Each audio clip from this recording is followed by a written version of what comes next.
के बड़ा तू? बिरजू यादव, जेकरा सामने पड़ जाला ओकर मिजाज टनटना जाला।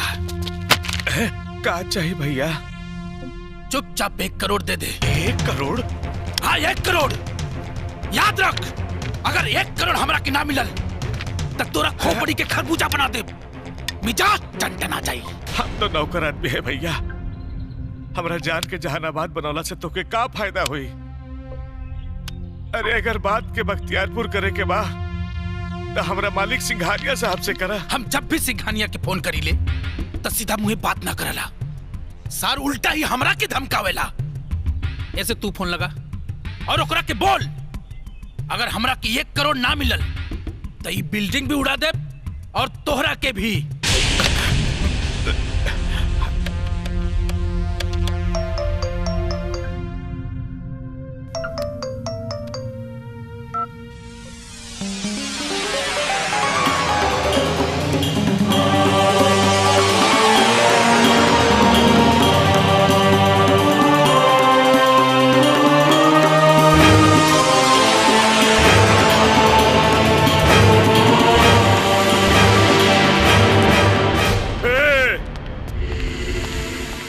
हम आ रहे हैं।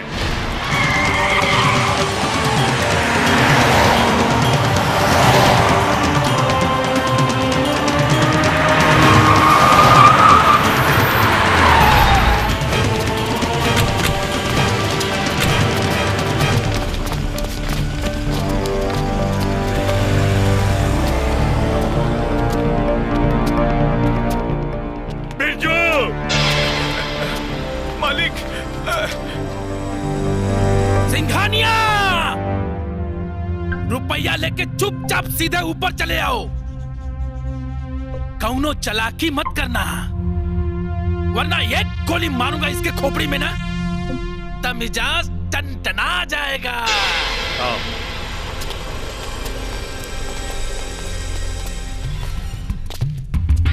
अब आया ना ऊंट पहाड़ के नीचे?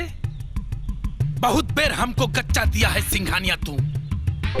एक गुंडा से गुंडई, बुड़बक। आज ऐसा तोहरा के सबक सिखाई कि तोहरा के हमार ताकत पता चल जाई और मिजाज तोहर टनटना जाई। कुत्ते सिर्फ भौंकते हैं, पंजा नहीं मार सकते। आज हम तुम्हें अपनी ताकत दिखाते हैं।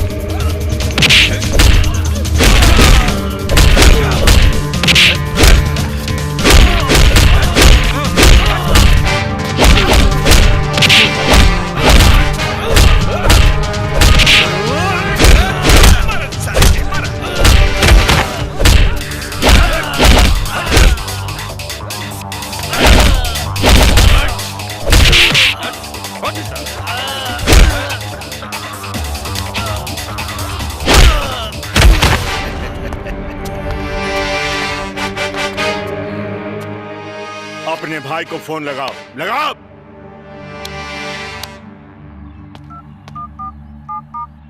इधर लाओ, लाओ।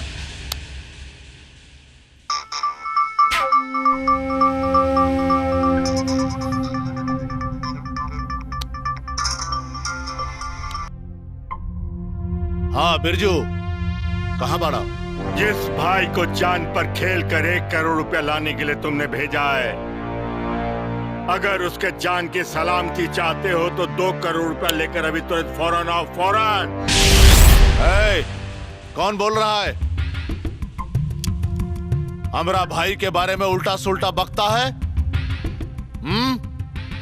तुमको ऐसा मौत मारेंगे कि तुमको तुम्हारा चिता भी नसीब नहीं होगा। हमारी मौत की प्लानिंग करने वाले पहले हमारा नाम तो सुन लो।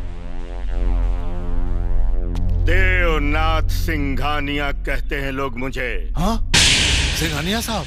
हाँ, वही सिंघानिया जिसका शौक है दुश्मनी लेना। और दुश्मनों को कुत्ते की मौत मारना। फिलहाल तुम्हारा भाई बिरजू जिस हाल में है, अगर उसी हाल में अपने भाई को पाना चाहते हो तो 2 करोड़ रुपया लेकर आओ, 2 करोड़। वरना जिंदगी भर तुम्हारे भाई को किसी दूसरे आदमी के हाथ की जरूरत होगी, खाने के लिए भी और धोने के लिए भी। नहीं, रुकिए, हम अभी 2 करोड़ रुपया लेकर आ रहे हैं। बिरजू भैया, हमारा बिरजू, हम आ गए नहीं। ले रुपया, पूरा 2 करोड़ बाटे, चाहता गिन लो। जिन्हें अपने ईमान पर भरोसा होता है, उन्हें दूसरे के ईमान पर शक करने की कोई जरूरत नहीं होती। ले जाओ अपने भाई को, मगर याद रखना, दोबारा अगर तुमने ऐसी हरकत की तो शमशान का पता खुद तुम्हारे घर का होगा। ले बिरजू। मैनेजर साहब। जी सर। ये रुपया अपने आदमियों में बंटवा दीजिए। जी अच्छा।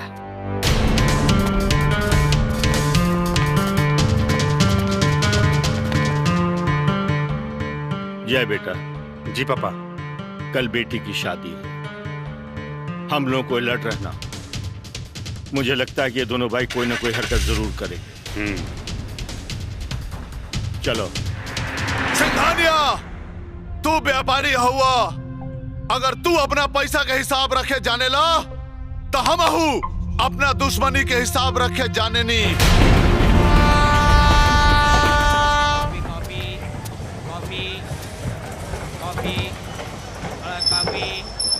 कॉफी।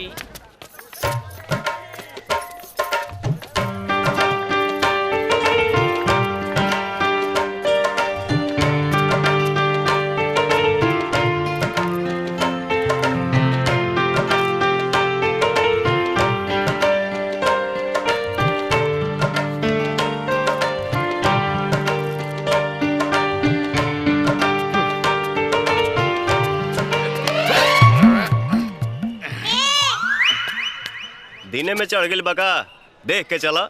अरे भाई, देखने की किसको फुर्सत है? किधर जाना है तुमको? होटल, कोनो सस्ता और अच्छा होटल बताओ। क्या दिख रहा भाई? मस्त शादी करके आ रहा है या शादी करने जा रहा है भाई? उसे तोरा का मतलब है? कोनो सस्ता होटल बताओ ना। सस्ता होटल और यहाँ? अरे भाई, यहाँ होटल लेगा तो महंगा मिलेगा। मेरी मानो तो यहाँ से अंधेरी निकल लो, वहाँ एकदम सस्ता होटल मिलेगा। तो अंधेरी जाए खाती बस केने मिली? बस, अरे भाई, यहाँ से सीधा सामने जाने का, सामने एक टावर गिरेगा, टावर से सीधा लेफ्ट जाने का, लेफ्ट से एक पुलिस चौकी गिरेगा, अब पुलिस चौकी से सीधा एक वड़ा पाव की दुकान गिरेगा। देही के मेरुदंड भस गइल बका। वड़ा पाव की दुकान पे एक रॉबची माल टकाटक, बस उसी से पता पूछ लेना। बोले तो पता तो हमको भी मालूम है पर पता बस जीपो का हम भी उसी से पूछते हैं। पता बताने का 100 रुपए देना।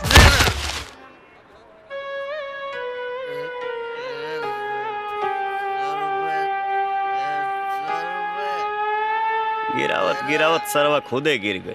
अब ना ला, अब हम का करी? जाए तारा बहनी का देवड़ा साला।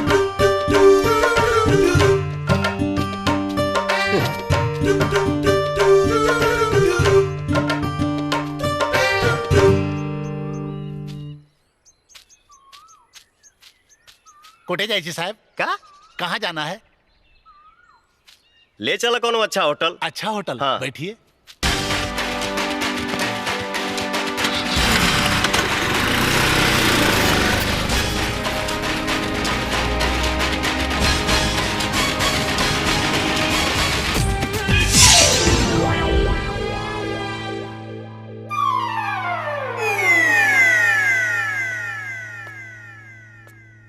बुझाता कि सौंसे मुंबई में ही है एगो अच्छा होटल बा। हैं?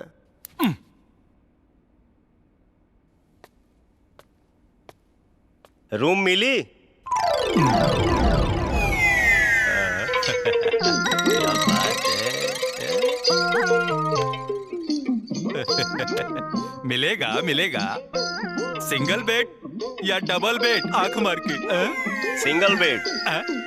दूल्हा मांगे सिंगल बेड, बात कुछ हजम नहीं हुई। पाचक खा ल, हजम हो जाई। आपकी दुल्हन कहाँ है, आंख मार के? एकदम बकचोन अरे हवा का। अरे जब दुल्हन लेके आइल रहती तब नु डबल बेड मांगती। मतबल ई है, देखो अपना नाम पता ई रजिस्टर में लिखो और एडवांस में 500 रुपया दे दो, आंख मार के। समझ गए?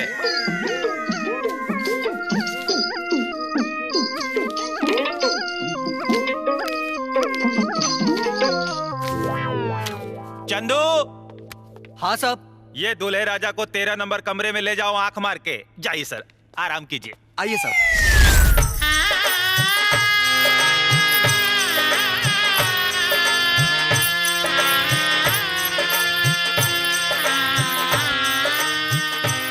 रामू जी मैनेजर साहब। सब कुछ तो ठीक ठाक चला था। हाँ। जाके नीचे देख के आवा कि कैटरिंग वाला आयल की ना। अबे हम जाके देखा था। जल्दी जा। हाँ। बैंड वाला कहाँ मर गई? हाँ, अरे ओ बैंड वाले, क्या हो गया तुमको यार? कहाँ तक पहुंचे? चलो जल्दी आओ, जल्दी आओ। है बुड़बक। जय विजय। जी पापा। देखो बारात आने का समय हो गया है, अपने आदमियों से कहो कि वो बिल्कुल सतर्क रहे। जी। एक भी अजनबी अंदर आने न पाए। आप चिंता मत कीजिए पापा, हमने घर के अंदर ही नहीं बल्कि घर के बाहर भी अपने तमाम आदमियों को फैला रखा है। हाँ पापा, दुश्मन की एक भी गलत हरकत उनकी मौत को और भी तकलीफ देह बना सकती है। बस एक बार बेटी की शादी शांति से हो जाए, मेरा सपना पूरा हो जाए। हो जाएगा पापा। आओ।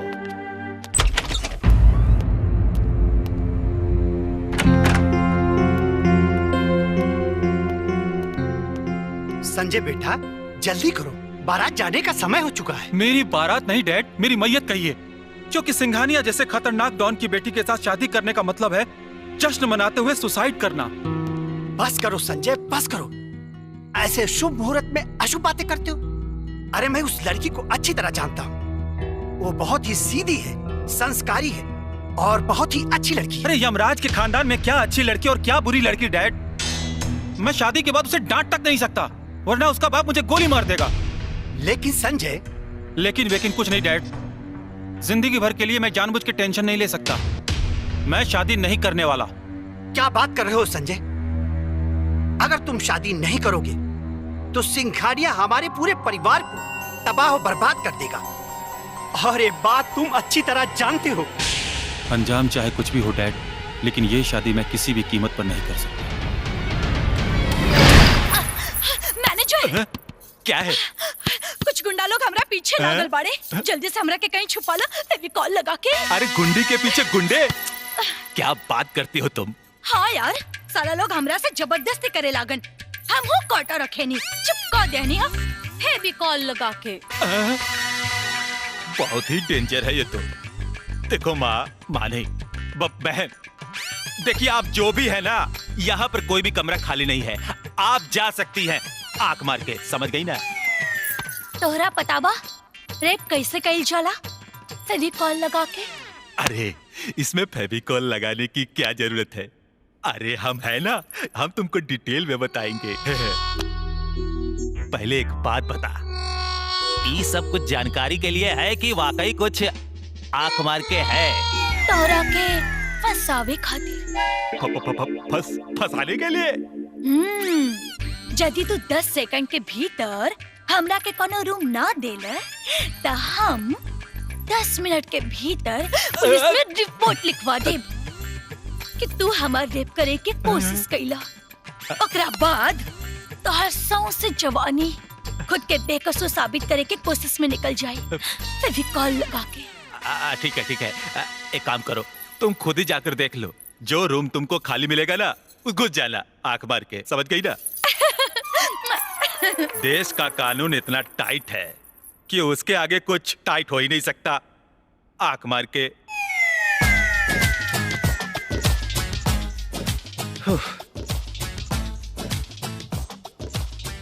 कैसन होटल बस सरवा एकरी बहनी के जब पानियो नहीं खे।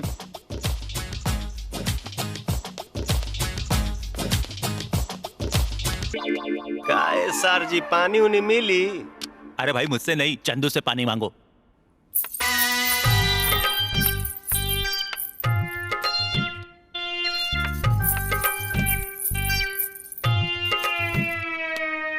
रउआ के बनी देवी जी और हमारे कमरा में का करतनी? माना के हमरे जैसन तू हो भोजपुरी अवार्ड, वैसे लोग हमरा के प्यार से टिल्ली कहेले और नाम है तितली। माने हम गईनी बहरी तो तू आ गईलू भीतरी, का काम बा? काम काम था आज रात यहीं रुके के विचार से आइल बानी। फेविकॉल लगा के आई हो दादा, फेविकॉल लगा के आइल भी है भैया। एक बार सटी तो फिर हटी ना। बाहर निकल। ये रहे दो ना। कहाँ रे? ढूंढो रे। जी साहब। कुठे आहे मुलगी? मुलगी कुठे आहे? मुर्गी? यहाँ कौनो मुर्गी नहीं साहेब। मुलगी म्हणजे लड़की। मेरे साथ जास्ती भंकस नहीं करने का। मेरा नाम इंस्पेक्टर बीबी काटकर है, समझा क्या? जी, मने बीबी को काटकर। ये शाणे, जास्ती शान पट्टी नहीं करने का, नहीं तो कान के नीचे बजाऊं क्या? साहब जी, मुर्गी की जूती। जूती? जूती में से पैर किधर गए? चले गए। किधर चले गए? खिड़की मुकी बाहर। शिंदे। हाँ सर। अरेस्ट कर हेला। हाँ सर। ए कहाँ रे?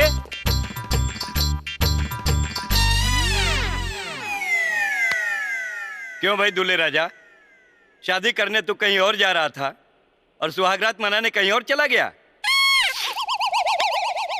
अच्छा एक बात तो बता मुझे, 3-4 घंटे बर्दाश्त नहीं कर सकता था तू? इंस्पेक्टर साहब, अब रहुए बताएं, भला हम का सुहागरात मनाई? हम तो खुदे शादी के मंडप से भागल बानी। बोले तो शादी के मंडप से भागकर तू आबादी बढ़ाने की कोशिश कर रहा था? अरे ना महाराज, बर्बादी से बचे खातिर मंडप से भागल बानी। बोले तो अब कितना बार बताई? बहिर बनी का जी? कहा कि हमार बियाह जबरदस्ती एगो अधकपारी लड़की से करावल जात रहे। अधकपारी बोले तो? Half mind. ओके, फिर क्या? हम लाख मना कहीं, बाकी हमार बात माने पर केहू राजी ना भइल। आ लड़की के बाप बहुत बदमाश। तो तू बड़ा शरीफ है। देखला से नहीं क्या बुझात? शिंदे, जी साहब। लॉकअप में डाल इसको। जी साहब। चल हम कुछ नहीं चल चल कुछ नहीं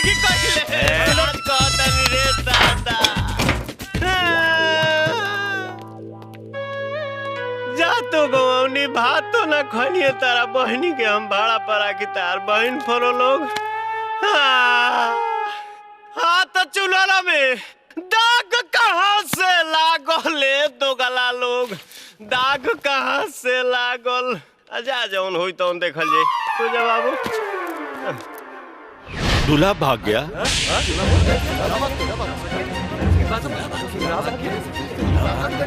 दूल्हा भाग गया?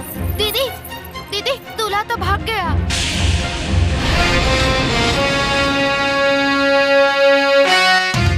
क्या बकते हो? दूल्हा कैसे भाग सकता है? त्रिलोकचंद, जरूर तुमने उसे भगाया होगा। ये क्या कह रहे हैं सिंघानिया साहब? आपकी बेटी तो मेरी बहू बनने वाली थी, और ये तो मेरे लिए सौभाग्य की बात थी सिंघानिया साहब। लेकिन तुम्हारे बेटे ने दुर्भाग्य का काम किया है। अगर वो लड़का नहीं मिला तो दुनिया हंसेगी मुझ पर, मेरा मजाक उड़ाएगी, मेरी इज्जत मिट्टी में मिल जाएगी। और अगर ऐसा हुआ तो मैं तुम्हें और तुम्हारे खानदान को छोड़ूंगा नहीं। ऐसा नहीं। पापा प्लीज जाओ, जाके उस लड़के को कहीं से ढूंढ के लाओ। इस शहर का चप्पा चप्पा छान मारो। जाओ। पापा ढूंढ के लाएंगे उसे। आप रिलैक्स, आप बैठिए, आप आराम से बैठिए। टेंशन मत लीजिए पापा, हम उसे जरूर वापस लाएंगे। पापा आराम से, मैं पुलिस को फोन करता हूँ। इंस्पेक्टर घोसले हमारा आदमी और हमारी मदद जरूर करेगा। हाँ, आप चिंता एकदम मत कीजिए मालिक, उसके पीछे सारा हम अपना आदमी लगा दिए हैं। कहीं न कहीं से उसको ढूंढ के यहाँ पर लाएंगे ही। हेलो, कौन? जय सिंघानिया। हाँ, पापा से बात करो, 1 मिनट। भोसले, मैं सिंघानिया बोल रहा हूँ। बोलिए सिंघानिया साहब, क्या कहा? दूल्हा भाग गया? हाँ, वो मंडप से भागा है। 1 मिनट सिंघानिया साहब, एक दूल्हे को पकड़ा है अभी हमने, शादी के मंडप से भागा है। हाँ, शेरवानी पहने हुए है। हाँ, वही है। लेकिन ये बोलता है कि आप लोग बदमाश हैं, इसके लिए आपकी बेटी से शादी नहीं करेगा। भोसले, ये सिंघानिया की इज्जत का सवाल है। उसे पकड़कर उसी पुलिस स्टेशन में बिठा कर रखो। हमारे आदमी अभी जा रहे हैं, समझे? जी। नमस्कार इंस्पेक्टर साहेब। नमस्कार, कहिए। हाँ, सिंघानिया साहब ने हमको भेजा है।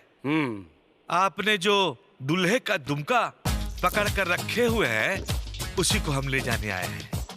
शिंदे, दूल्हे राजा को ले आओ।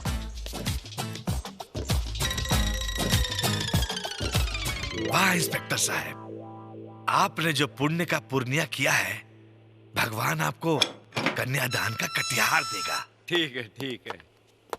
अभी कौन आप फता गिल रे? अरे भगचोनहारा, जब एक बार कह देनी कि वो बदमाश के बेटी संगे बियाह ना करब, ना करब, ना करब। ए बाबुआ, ढेर फड़फड़ा के फारबिसगंज मत बना। तोहार बियाह के बथना उहे लड़की से होई। एकदम ना होई। इसको जल्दी से ले जाओ यहाँ से। ए, पकड़ के। अरे तोरी बहनी का।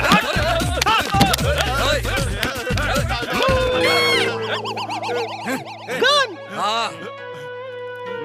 पिस्टल? हाँ। चला बाबू। एकर बढ़िया से कस के मुंह बांध के उठा के ले चला। जी।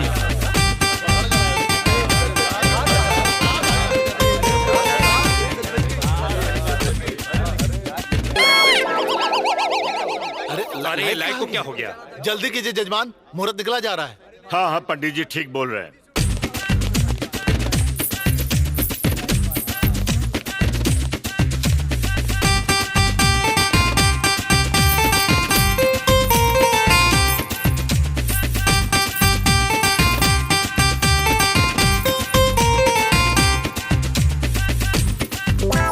अरे कोई जनरेटर तो ऑन करो। जनरेटर के चक्कर में जजमान मुहूर्त ही निकल जाएगा। पंडित जी, अंधेरे में शादी शुरू कीजिए। हाँ पंडित जी। ओम वक्रतुंड महाकाय सूर्यकोटि समप्रभ निर्विघ्नं कुरु मे देव सर्वकार्येषु सर्वदा। ओम स्वस्ति न इंद्रो बृहस्पतिः स्वस्ति नो पूषा विश्ववेदाः स्वस्ति नक्षत्रेषु अरिष्टनेमिः स्वस्ति नो बृहस्पतिः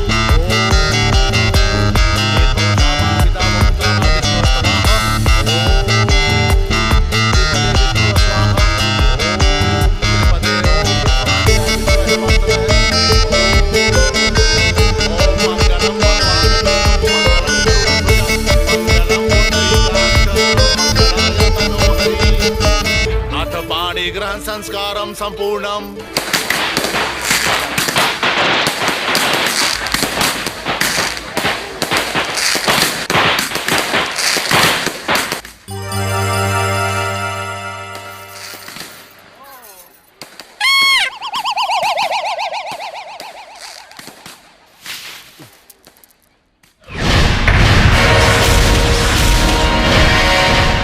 अरे ये किसको उठा के ले आए? पूछी पूछिए लोगन से। अरे हम तो यहाँ आवे खातिर तैयारे न रही, बाकी ई लोग हमके बंदूक के नोक पर यहाँ उठा के ले अइले, तो हम सोचनी कि राम जी के ये मर्जी बा। चला बाबू। लेकिन तुम हो कौन? नाम राजा सिंह, ग्राम जुकोहरी, पोस्ट माहौली घाट, थाना कृष्णगढ़, जिला भोजपुर, आरा, बिहार, पिन नंबर 802316। अरे तुमको डाक से नहीं भेजा जाएगा जो अपना पिन नंबर बता रहे हो। ये तो देहाती गंवार है। ए लड़के, एक गंवार होके तुम्हारी हिम्मत कैसे हुई सिंघानिया की बेटी से शादी करने की? बक मर दे। पूछी अपना बेटी से, हम कब कहानी की इनका से बियाह करे के चाहत रही? पंडित जी जजमान। इसके उल्टे फेरे करवाओ, ये शादी टूटनी चाहिए। उल्टे फेरे से शादी नहीं टूट सकती जजमान। तो तुम क्या कहते हो? इस बुद्धू गंवार को मैं अपना दामाद स्वीकार कर लूं? नहीं पापा, हरगिज नहीं। एगो बात बताई, गुंडागर्दी से बियाह करवावल यहाँ के कोनो रस्म है का? ए, तुम चुप रहो। ए वकील, इधर आओ। जी सर। तुम खड़खड़े मुंह क्या देख रहे हो? ये शादी कैंसिल करने का कोई रास्ता निकालो। रास्ता है सिंघानिया साहब, तलाक। ले ला ना तलाक। हम का कोनो लव मैरिज के लिए बनी जे रुआ बेटी के तलाक देवे में हमारा एतराज हुई? फिर भी तलाक इतनी जल्दी नहीं हो सकता भाई सिंघानिया साहब, इसमें समय लगता है। ए, रहता कहाँ है तू? 25 बार बताई, बताओ नहीं है ना? ग्राम जुकोहरी, पोस्ट माहौली घाट, थाना कृष्णगढ़, जिला भोजपुर, आरा, बिहार, पिन नंबर 802316। तुम मुंबई में कहाँ रहते हो?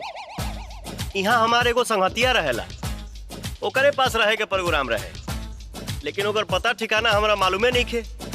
ऐसे सोचा था नहीं कि वापस लौट जाए। बिल्कुल भी नहीं। अगर तुम भाग गए तो हम तुमको ढूंढते रह जाएंगे तुम्हारा पिन कोड नंबर लेकर। ठीक कहा तुमने। ए लड़के, जब तक तलाक नहीं हो जाता तुम कहीं जाओगे नहीं।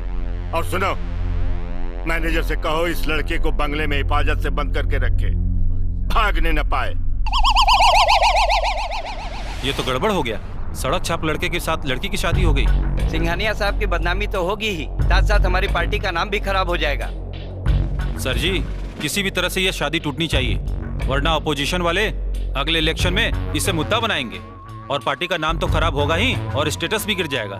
मैं जानता हूँ, अब या तो तलाक होगा या सिंघानिया साहब को पार्टी से निकालना पड़ेगा। यस सर। राधिका देख, तू इतना परेशान मत हो, तुम्हारी बहुत जल्दी तलाक हो जाएगी उस जाहिल गंवार से।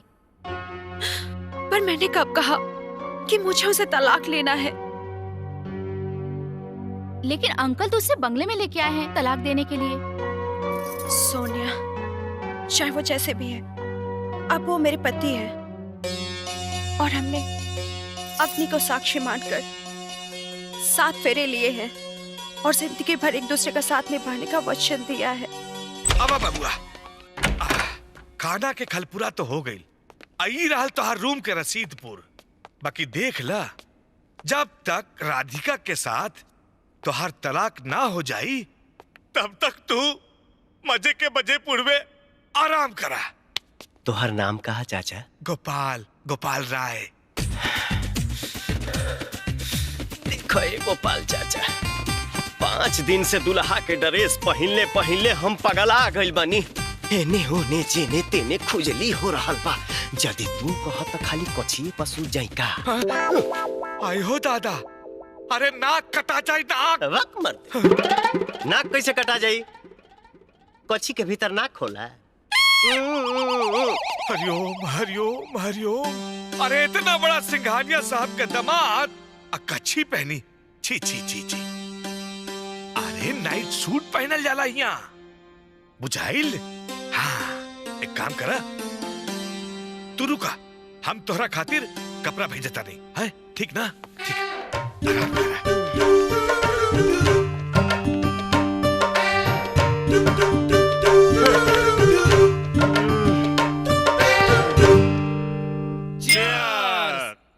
सिंघानिया का होके वाला दामाद मंडप में पहुंचा से पहले ही भाग गई। अच्छा? और रास्ते पे चलत एगो आदमी के पकड़ के ओकर बियाह कर दियल गई। तो ओकर भाग त चमक गइल, लेकिन सिंघानिया त गइल।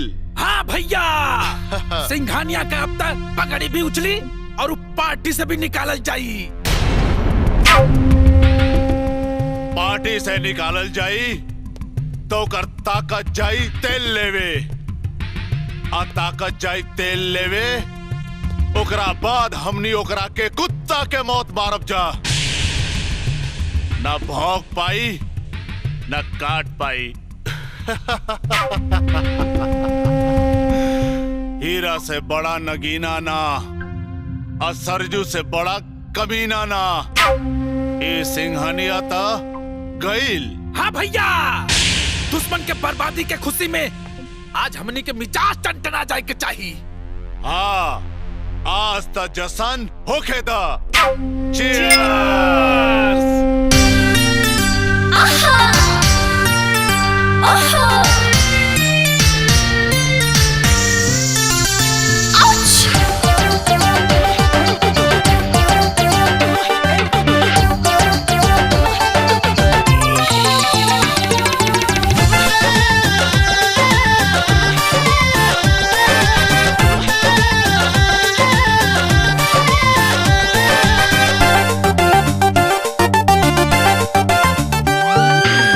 रात भर चरर मरर करो चर पाई।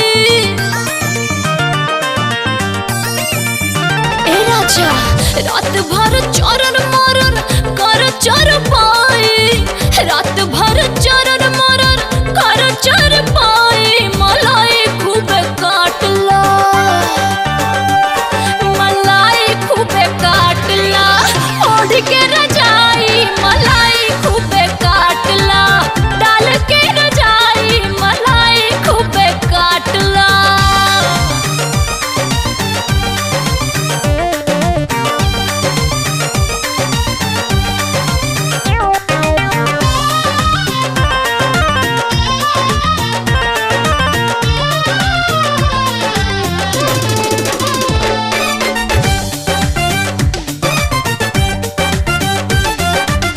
पहिला उठानी हो पियोर बजवानी, केहू नाही कैले बाहिल छेड़खानी।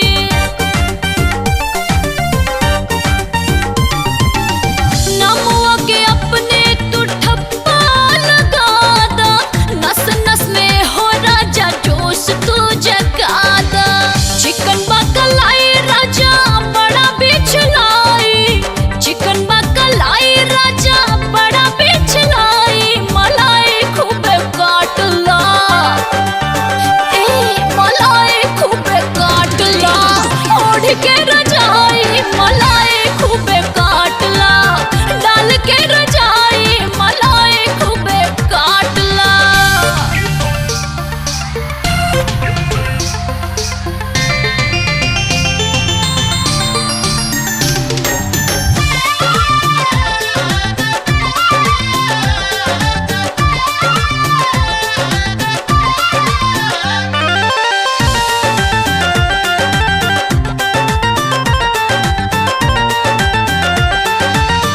बुकिंग बा आज के बिहान से न पैबा, एही बेरा खाला ना ता बड़ा पछतैबा। एहो ऑफर बा खुला, आवा झूला में समा जा, धोके अखबारी में दबौले रहा राजा। भाग जाई जाड़ा जब देह गरमाई, भाग जाई जाड़ा जब देह गरमाई, मलाई खूब काटला, मलाई खूब काटला, ओढ़ के रजाई मलाई खूब काटला, ओढ़ के रजाई मलाई खूब काटला।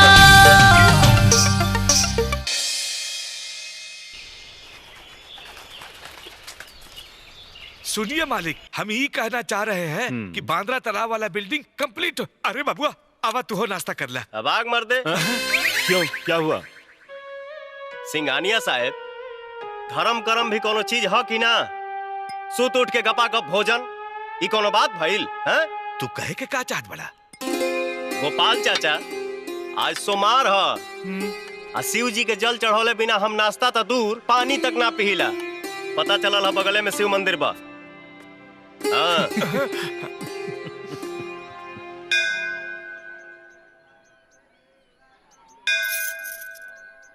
जय भोलेनाथ।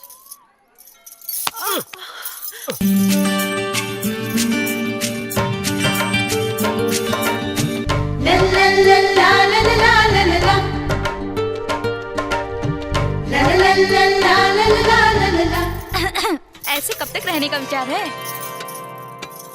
गलती से टकरा गई ले, माफी चाहता नहीं। आपने मुझे गिरने से बचा लिया, बहुत बहुत धन्यवाद। मेंशन नोट बोलिए ना। माने? ऐसा तब बोलते हैं जब कोई धन्यवाद या थैंक यू बोलता है। ओफो सोनिया, छोड़ना। अच्छा पकड़, तूने रखा था और मुझे बोल रही है छोड़ने के लिए। चल हट। तुम सिंघानिया साहब की बेटी राधिका हो ना? अच्छा, तो आपको मेरा नाम भी पता है? बात उतर आते गोपाल चाचा से तुम्हारा नाम सुन ले रही। वैसे पूजा पाठ में तुम्हारा बहुत मन लगे ना? हाँ, इससे मन को शांति मिलती है। और आपको? हम तो आयल रहे भोले बाबा के जल चढ़ावे, लेकिन देवी के दर्शन हो गए।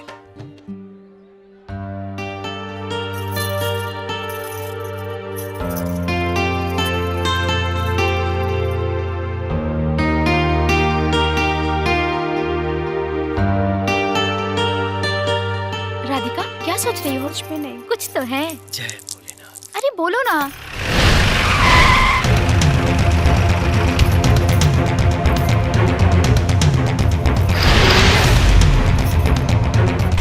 अरे ये तो सिंघानिया की बेटी है।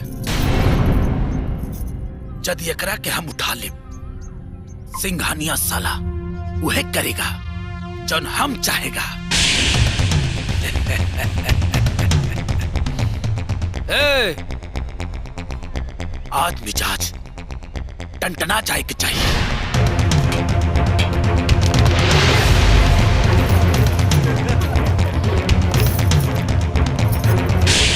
कौन हो तुम लोग? क्या चाहिए?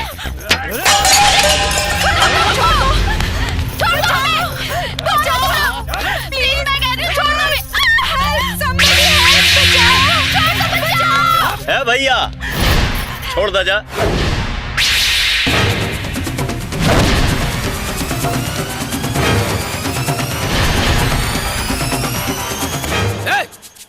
मारो साले को।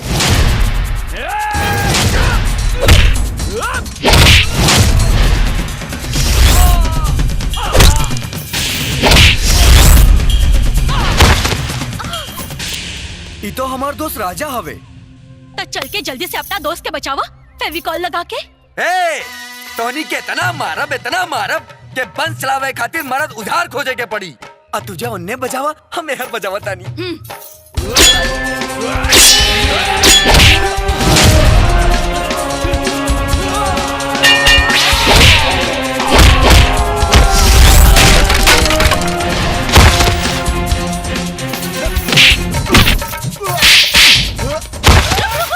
ऐसे मारल जाला? तब कैसे? हम बतानी।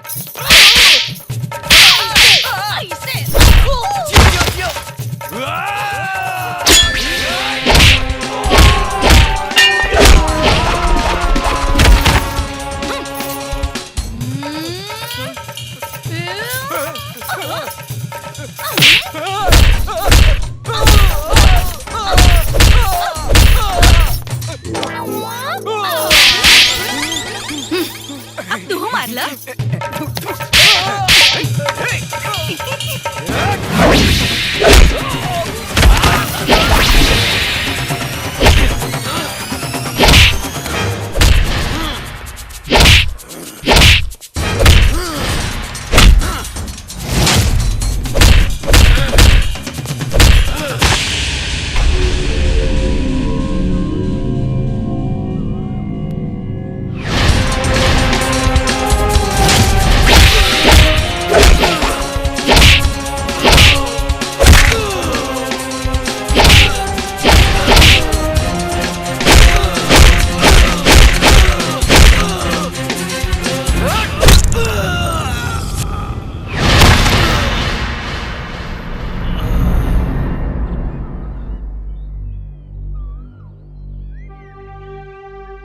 तू लोग जा घरे।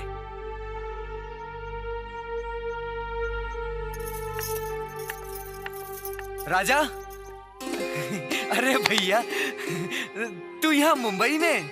मत पूछा हरी, बहुत बड़ा कहानी बा भाई। ता हमनियों के सुनावा ना, फेविकॉल लगा के। तू यहाँ पहुँच गईलू? चौंके की कोनो जरूरत नहीं खे राजा, हम तार पीछा करके नहीं की पहुँचनी, बल्कि संजोग से पहुँच गई नहीं। वो दिन तोरा चलते हमके पुलिस पकड़ के ले गई। का जरूरत है हमारा रूम में चप्पल छोड़ के भागे के? भक्ति ना तो का करती, सटल रहती फेविकॉल लगा के। अरे हम पूछा था नहीं, चप्पल छोड़ के काहे भगलू? कपड़ा उतार के कैसे भगती? एक एक कहाँ से पकड़ के ले आइला? अरे ई तितली बिया, छपरा जिला से आइल बिया, हमरा साथे नाच गा के 4 पैसा कमाए खातिर। इनकर नाच हम देख ले बानी। कभी हमार दिल भी देख राजा, फेविकॉल लगा के। एकरा बाती के बुरा ना मनिया, बोल चाल में चाहे जैसे होके, बाकी स्वभाव में एकदम चिकन बिया। चिकन होके चाहे रूखर, ये दिल बिल के चक्कर में हम नहीं पड़ सकत। जाता नहीं। भाई भाई सुनी ना, यहाँ मुंबई में ना हमनी के एको छोट के बिहार बसौले बानी, जोगेश्वरी तबेला के बगल में। ओकर नाम बा आरा कॉलोनी, और अपन गांव देश के बहुत सारा लोग रहेला भाई। तो हम चाहब रहुओ चली ना हमार बस्ती में। ठीक बा, चलब आज ना काल। तो ठीक बा, हम काले ही जाए जब रहुआ लेवे खातिर। पक्का पक्का भैया। कभी चप्पल छोड़ के ना भागे के चाहिए।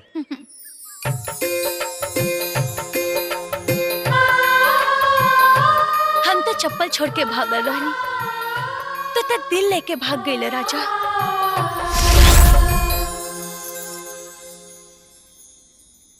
आप ठीक है ना? कहीं चोट तो नहीं लगी? आपके मुंह से भोजपुरी अच्छी लगती है। सही। अच्छा तो ये बताओ, तो के कहीं चोट तो ना लागल? आपके होते हुए भला मुझे कैसे चोट लग सकती है? क्या खूब मारा अपने उन बदमाशों को। वो लोग तो के छेड़त रहे, भला हम कैसे छोड़ते? अरे आपको तो चोट लगी है।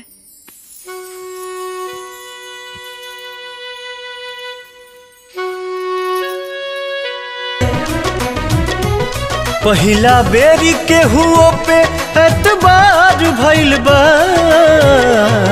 ई जान हो तोहरा से प्यार भइल बा, ई जान हो सचहु के प्यार भइल बा।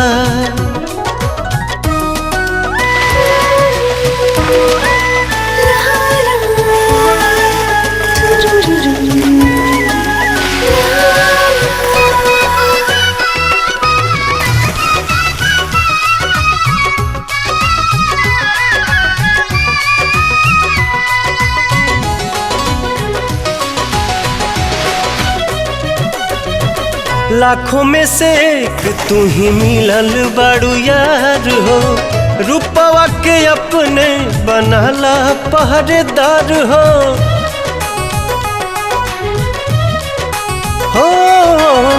लाखों में से एक तू ही मिलल बाड़ू यार हो, रूपवा के अपने बनाला पहरेदार हो। अखिया अखिए में बतिया करार भइल बा,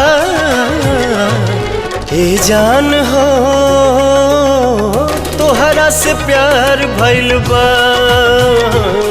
ए जान हो सचहु के प्यार भइल बा।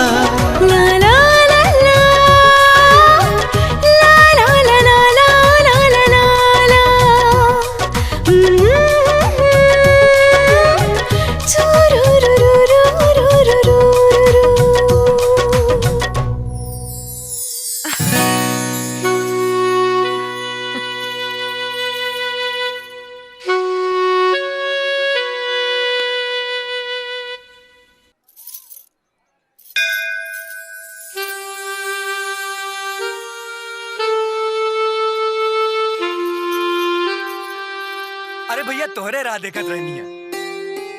राधिका, ये हमार दोस्त हरी। नमस्ते। नमस्ते। और ये हमार मेहरारू। का तो आर भाऊजी। अरे ई बात हमरे आरा कॉलोनी वालन के पता चली तो धमाल हो जाई भाई। राधिका, हरी हमरा के अपना बस्ती ले जाए खातिर आइल बा। हाँ। यदि तू चलबू तब तुमसे मिलके गांव के लोग के बहुत खुशी हुई। खुशी तो मुझे भी होगी, लेकिन अरे भौजी तू चिंता मत करा, चला। चली।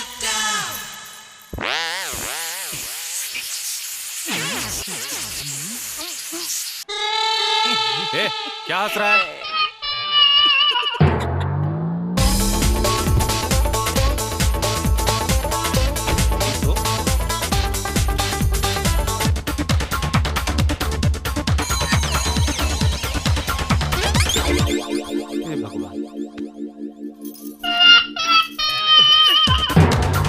अरे रुक।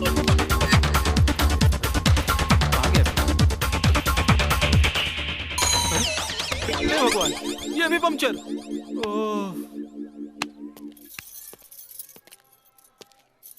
ड्राइवर। जी मैम साहब। चलो घर जाना है। मैडम गाड़ी का 2 टायर पंक्चर हो गया है, पता नहीं कैसे। फिर घर कैसे जाएंगे?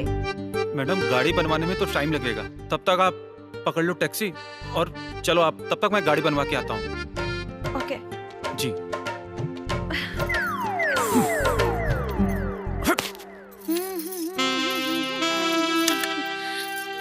राजा, आज हम तोहरा करेजा पर बिजुरी ना गिरा देली तो हमार नाम भी तितली रानी ना, फेविकॉल लगा के।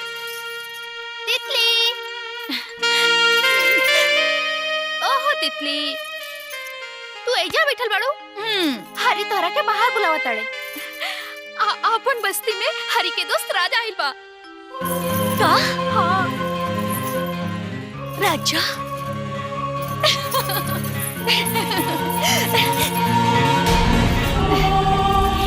राम सीता की जोड़ी बनल रहे, जुग जुग जिए बिटवा।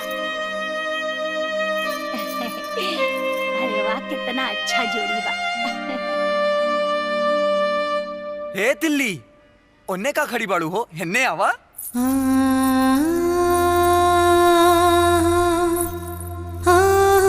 भौजी, ई हैं तितली, लोग इनका प्यार से तिल्ली कहेलन। नंबर 1 के डांसर बाड़ी। और ई हैं राधिका, राजा भैया के पत्नी। हमनी के सौभाग्य बा, भैया और भौजी आज हमनी के बस्ती में आइल बाड़े। मौका भी बा, दस्तूर भी बा। भैया भौजी के खुशी में नाच गाना होके के चाहिए। ए तितली, आजुले तो नाच गा के बड़ा जिला हिलौलू। आज ऐसा नाचा कि बस्ती का पूरा मुंबई हिल जाए।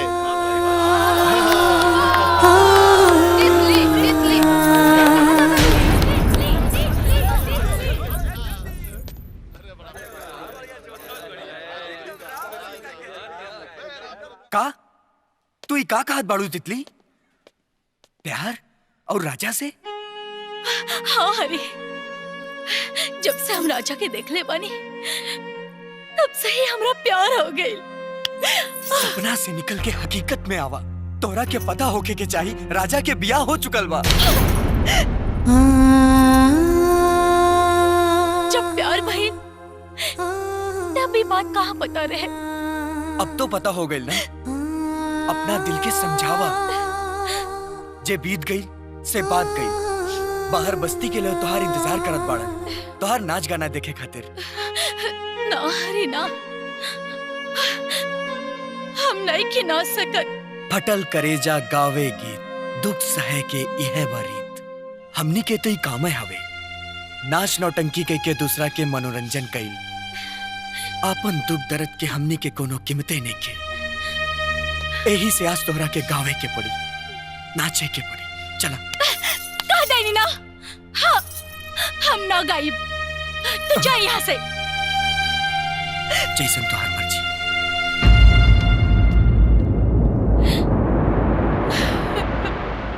ए भैया भौजी के साथ ले आवो। अच्छा, का बात बा? भौजी के छोटकी बहनियों बोलावो। बोलावो तनी रुको। ए भैया भौजी के साथ ले आवा, भौजी के छोटकी बहनियों बोलावा, ठुमका लगावा मस्ती में। उतरल बा चांद देखा आज हमरा बस्ती में, उतरल बा चांद देखा आज हमरा बस्ती में, उतरल बा चांद देखा आज हमरा बस्ती में।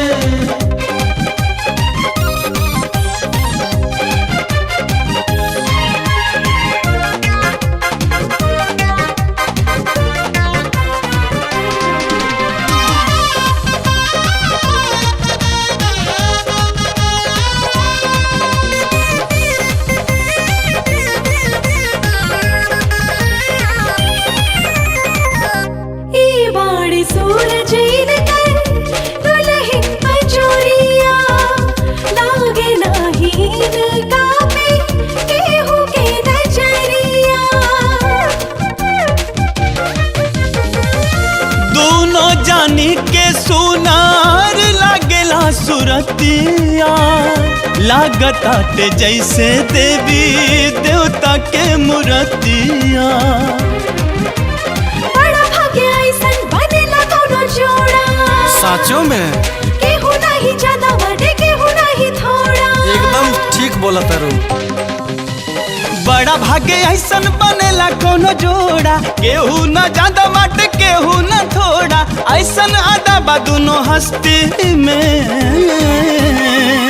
उतरल बा चांद देखा आज हमरा बस्ती में, उतरल बा चांद देखा आज हमरा बस्ती में, उतरल बा चांद देखा आज हमरा बस्ती में।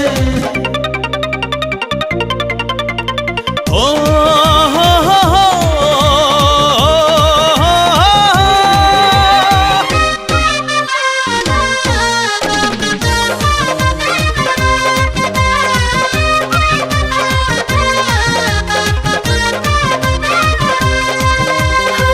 रूपला जवाब के ना दोनों जवाब हा, बगिया में लागे जोड़ा खिलल गुलाब हा।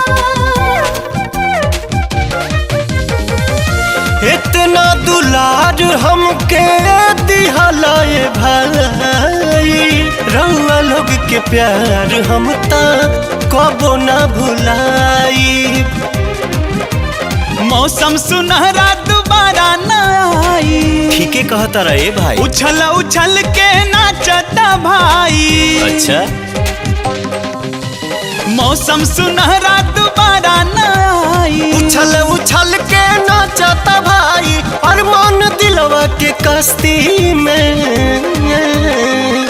उतरल बा चांद देखा आज अपना बस्ती में, उतरल बा चांद देखा आज हमरा बस्ती में, उतरल बा चांद देखा आज हमरा बस्ती में, उतरल बा चांद देखा आज हमरा बस्ती में।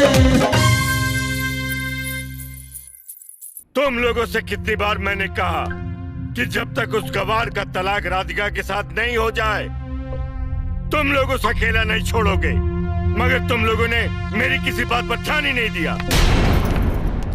पापा कहाँ गई थी तुम और इस गवार के साथ क्या कर रही थी? जवाब दो। पापा मैं मंदिर गई थी और वहाँ गाड़ी खराब हो गई तो ये मुझे यहाँ ले आए। ए लड़के, एक बात कान खोल के सुन लो। ये सच है कि राधिका के साथ तुम्हारी शादी गलती से हुई है, लेकिन हकीकत यह भी है कि उसके साथ तुम्हारा कोई रिश्ता नहीं है और तुम अच्छी तरह जानते हो कि राधिका के साथ तुम्हारा तलाक होने वाला है। लेकिन पापा, और जिसके साथ तलाक होने वाला है उसके साथ घूमने से कोई फायदा नहीं। अब आग मरते हमार मतलब जब सच्चाई सबके पते बा तो हमें बदनामी के सवाल कैसन? इसलिए कि सच जब तक चप्पल पहनता है झूठ तब तक पूरे समाज का चक्कर लगा चुका होता है। हेलो, हाँ वकील साहब। वाह, ये तो बड़ी अच्छी खबर सुनाई आपने। चलिए कल कोर्ट में ही मिलते हैं। ओके।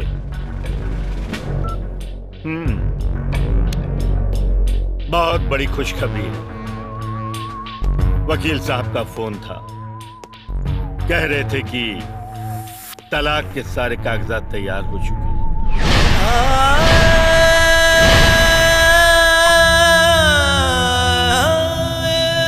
बस कल तुम दोनों को कोर्ट जाना है और उसके बाद तलाक हो जाएगा और फिर तुम दोनों हमेशा हमेशा के लिए इस नकली रिश्ते से मुक्त हो जाओगे।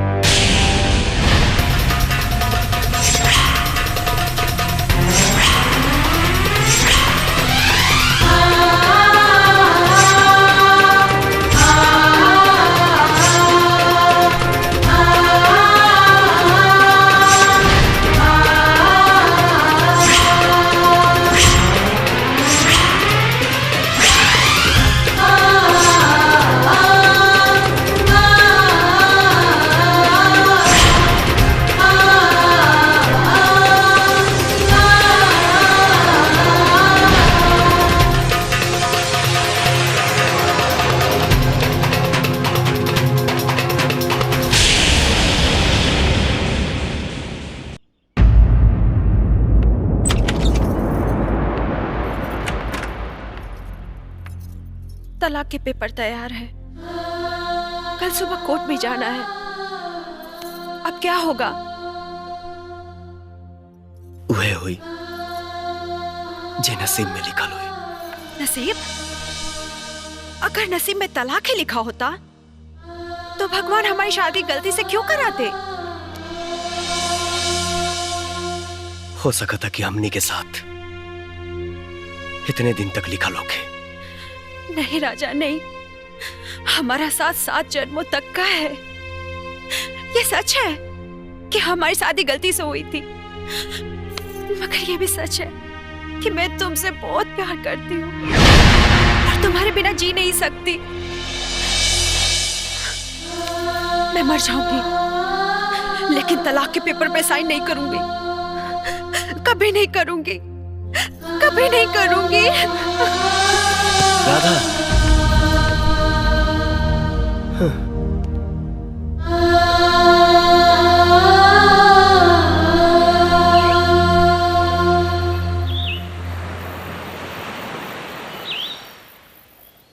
हाँ वकील साहब, हमें मालूम है। ठीक है, हम समय पर कोर्ट पहुंच जाएंगे। ठीक, ओके। रामू, कमला। जी मालिक। जी मालिक। तुम राजा को बुलाओ। जी। और सुनो जी।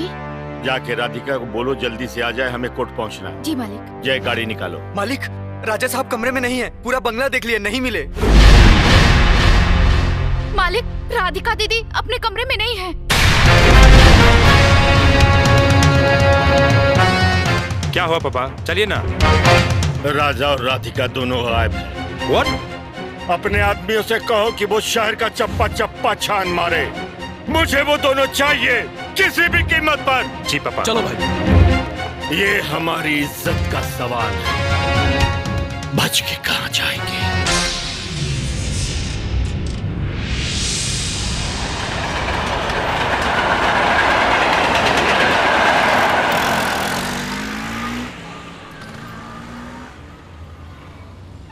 एगो बात हमरा समझ में भी नहीं खियावत कि तू दोनों भागत काहे बाड़ा।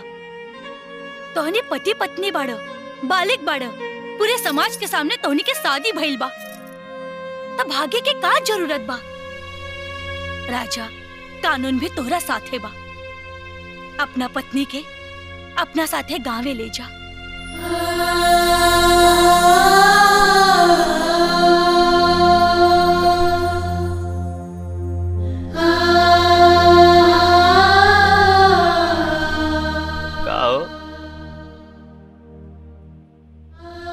चलबू ग्राम जोकहरी पोस्ट मौली घाट थाना कृष्णगढ़ जिला आरा भोजपुर बिहार पिन नंबर 80 23 16।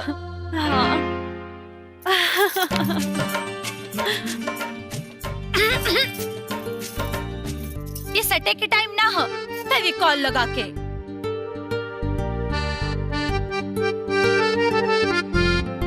चलिए अब जल्दी से पटना एक्सप्रेस पकड़े और निकल जाइए अपना गाँव में। ठीक कह दिया।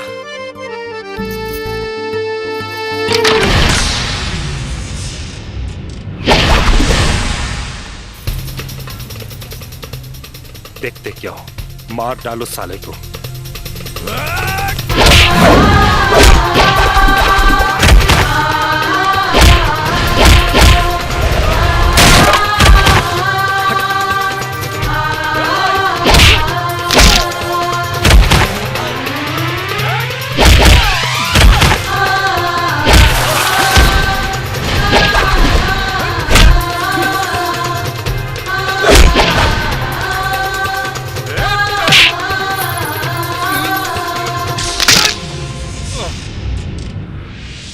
सार हवे, सारे बन के रहो।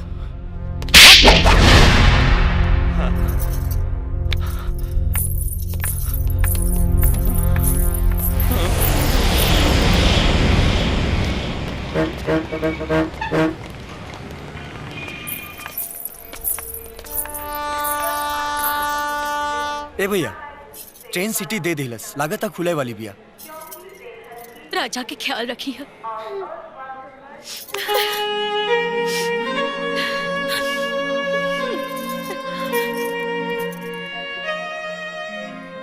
कभी कभी हमने के भी याद कैल करिया, फेविकॉल लगा के। तोहरा लोग के ये एहसान हम कबो भुला नहीं की सकत। जल्दी चला भैया, ट्रेन खुल जाई। हाँ।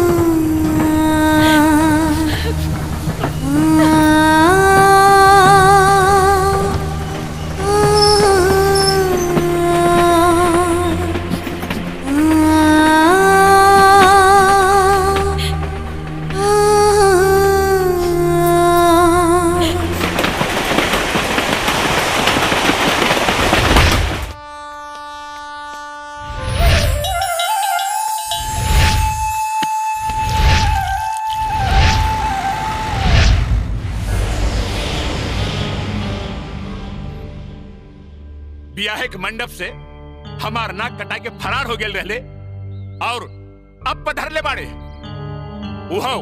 शहर से डायरेक्ट ब्याह करके। बेटा जटाशंकर, हमार पोता ब्याह करके आइल बा, कोनो चोरी चकारी करके नहीं खे आइल जे तू भबक रहल बाड़ा। बाबूजी, उहे तो हमहू कहतानी। बाबूजी, माई ठीक कहती है। अरे खाक ठीक कह रहल बिया। खेत एक मुकदमा चल रहल बा, घरे में तोहार बहन जवान कुंवारी बैठल बिया। बबलू के पढ़ाई लिखाई के पैसा जोड़े के बा से अलग, और ऊपर से ये नौटंकी। तो ऐसे काहे न कहती कि दूसरा के खेस बेटा पे निकालतानी। गुड़िया खीस बटलो ही पे। अरे मटरुआ, मुहावरा तो सही बोल। सही मुहावरा है सौतन के खीस कठौती पे। बाबूजी, अब ज्यादा ना खिसाई। दुल्हन घर के लक्ष्मी होली, हमनी के दुल्हन के स्वागत करे चाहिए। अरे लड़की पगला गेल बिया। बबुआ जी, बम्बई से ब्याह कई आइल बाड़ा, त लड़की के जात पात कुल खानदान और धर्म के पता बा कि ना? ए जी, जात पात से का होला? लड़की के बुद्धि विचार और संस्कार अच्छा होके के चाहिए। अच्छा, अब तू भी हमरा के बुद्धि देबू। एकरा बुद्धि बा तबे तो देत बिया, जेकरा बुद्धिए नहीं खे से का दीही। जेकरा केसे नाते झारी का। अरे मटरुआ, मुहावरा तो सही बोल। जेकरे नोहे ना से बकोटी का। हाँ दद्दा। ए बाबूजी, ना हमरा के झारे के बा ना बकोटाई के बा। बाकी राउर पोता जौन कैले बा ना, उ ठीक नहीं खे कैलस। सुना, जब तक माई बाबूजी के पैर ना छुअबू ना, तब तक ये लोग रिसियाइले रही हैं। जा जाके पैर छुआ जा। सदा सुहागन रह बहू। दूधो नहाओ पुतो फला।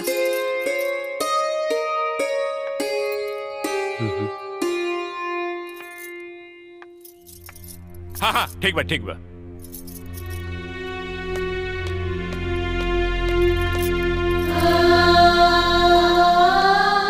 माई आरती उतारे ना। देखा परेशान मत होकर, बाबूजी बहुत सीधा हमें 1-2 दिन में पिघल जी। हाँ बबुआ, बहू एने आवा।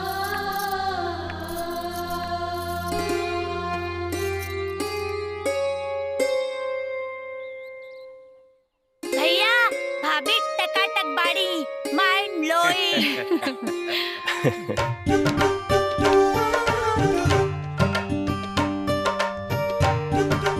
चला भीतरी चला। आवा भौजी चला। चला बेटा।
तो तुम दोनों ने छुपाया है उन दोनों को।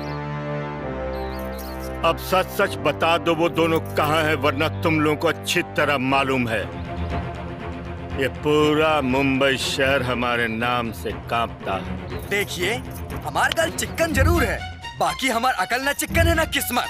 इसीलिए तो आज तक हम लोग कोनो चिकन काम किए ही नहीं, और जो भी कुछ किए आपा ही किए। अपन बिटिया के बियाह किए और हमसे पूछ रहे हैं बेटी दामाद कहाँ गया। चुप रहो। कैसा दामाद? मैं इस शादी को नहीं मानता। लेकिन कानून तो मानेला। फेविकॉल लगा के। कानून? कैसन कानून है बाबूनी?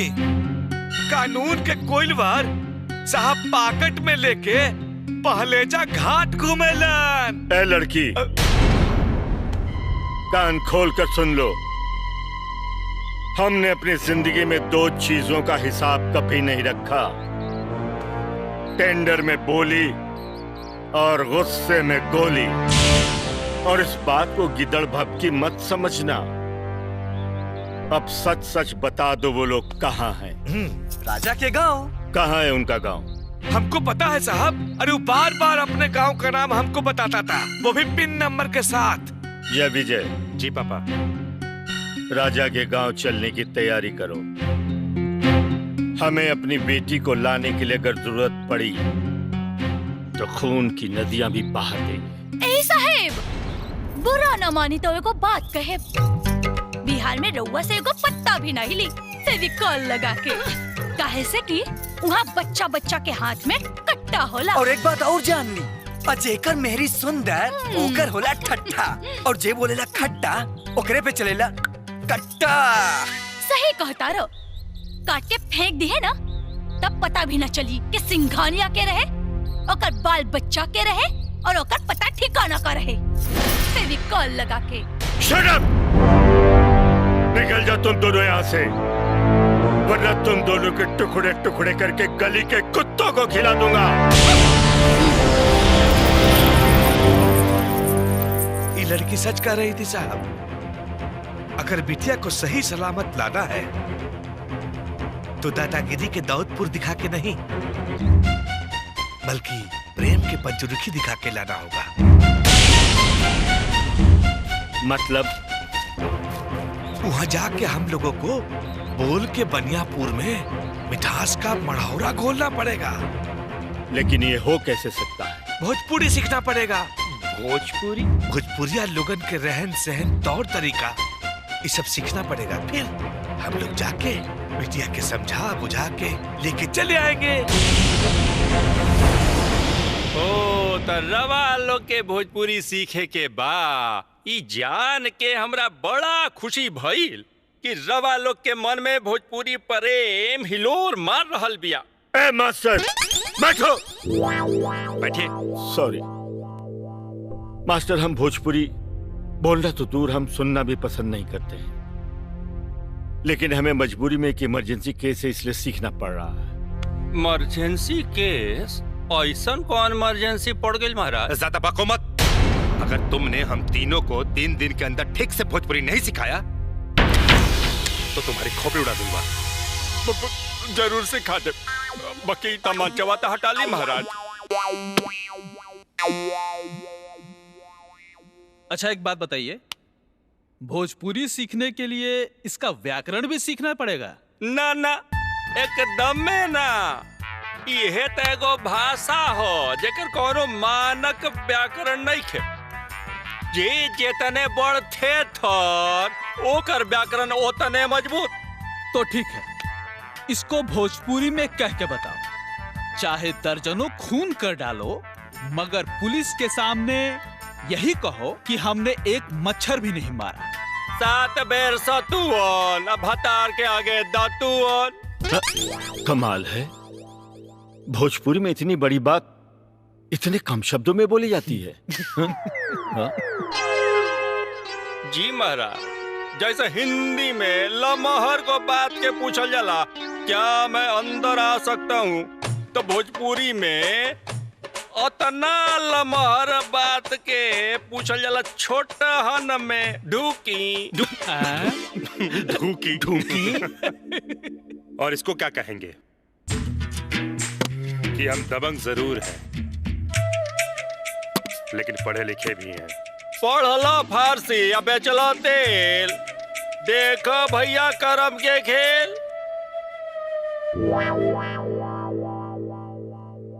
और अगर रास्ते में अगर टॉयलेट लग जाए तो उसे क्या कहेंगे? पापा पूछ लेता हूँ, पता नहीं रास्ते में कब लग जाए। हाँ हाँ पूछ लेते हैं। बताइए। अगर रास्ते में टॉयलेट लग गया तो उसको क्या कहेंगे? झाड़ा लागल बा।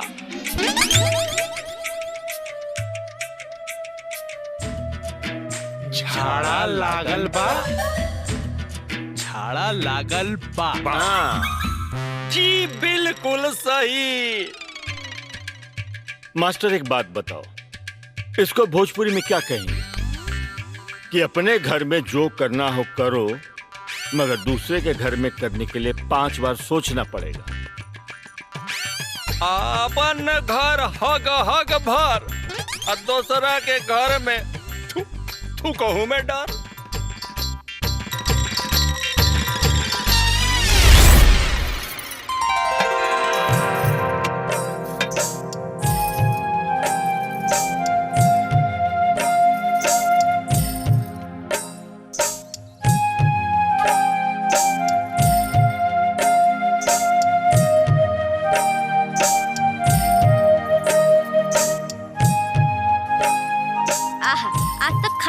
मजा आ गई। भौजी तोहरा हाथ में जादू बा, जादू।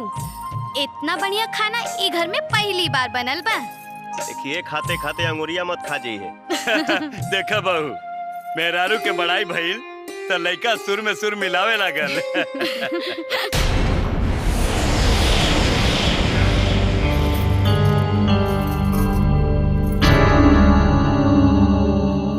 केस की का भेल जी, बोली ना।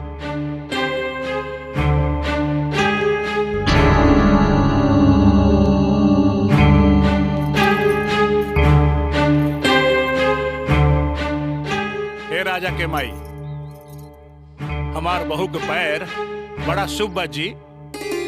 खुश रहा बहू, सदा सुखी रहा। अरे अरे हमनी के मुकदमा जीत गई ली जा। सच? हाँ सच। भगवान से ये प्रार्थना बा कि उनकर कृपा इस परिवार पर सदा बनल रहे। अरे दुल्हन, तू भोजपुरी जाने लू? जानत त ना रहनी हा, लेकिन इनका संगे धीरे धीरे सीख गई नी। इस परिवार के प्यार पावे खातिर हम कुछ भी कर सके नी।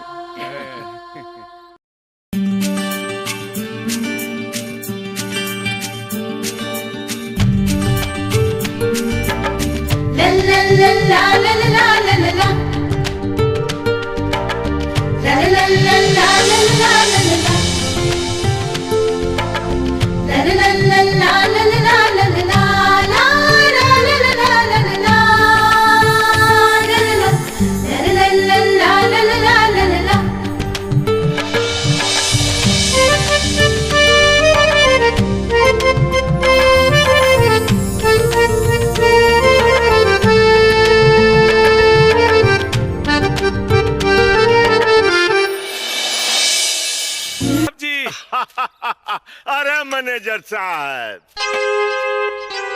हमरा मालूम बा कि हमरा का बतावे आइल बानी। नयका बिल्डिंग के हिसाब किताब दिखावे आइल बानी। काम काम काम। अरे महाराज, जीवन भर कामे करत रहब, घूमी फिरी, मौज मस्ती करी, सिनेमा देखी। कांदीवली में सिनेमा लागल बा, उठाई ले घुंघटा, चांद देखला, जाई देखी। अरे भोजपुरी फिल्म बड़ा मजेदार होला। सही बोलनी नु मैनेजर साहब। अब बोली, हमार भोजपुरी कैसन लागल?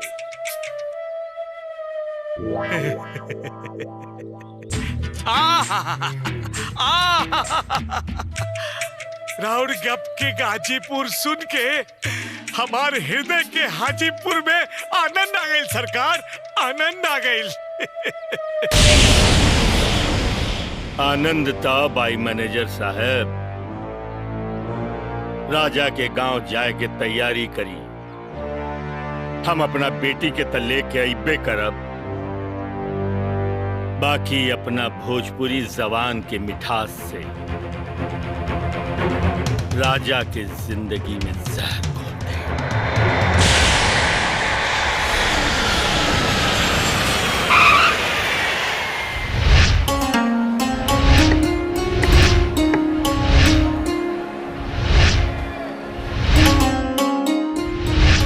अरे रघुवीर चाचा, राउर घरे पतो नइखे आइली।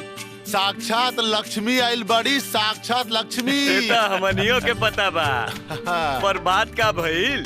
अरे गांव में सरकारी अस्पताल के मंजूरी खातिर सरकारी ऑफिस के चक्कर लगावत लगावत हमर जूता खिया गइल, बाकी मंजूरी ना मिलल। लेकिन ई राधिका बहू डिप्टी कलेक्टर से मिल के ना एके हफ्ता में ई काम करवा देहली। अरे भाई, तो पतो के कर बिया है। चुप करा। जब बहू आइल रहे तब तक तू देसी मुर्गी के छिला लंडा जैसन मुंह बनेले खड़ा रहलो। आज बड़ा बबाई लुटत बड़ा है।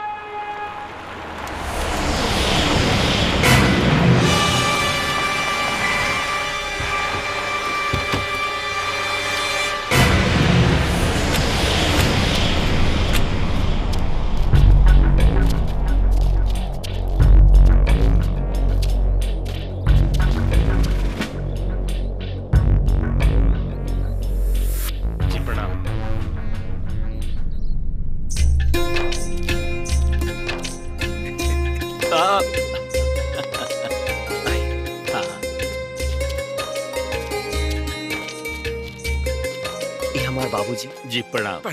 ये दादाजी जी प्रणाम। और ये मुखिया जी हमारे छोट भाई, और ये सिंघानिया साहब।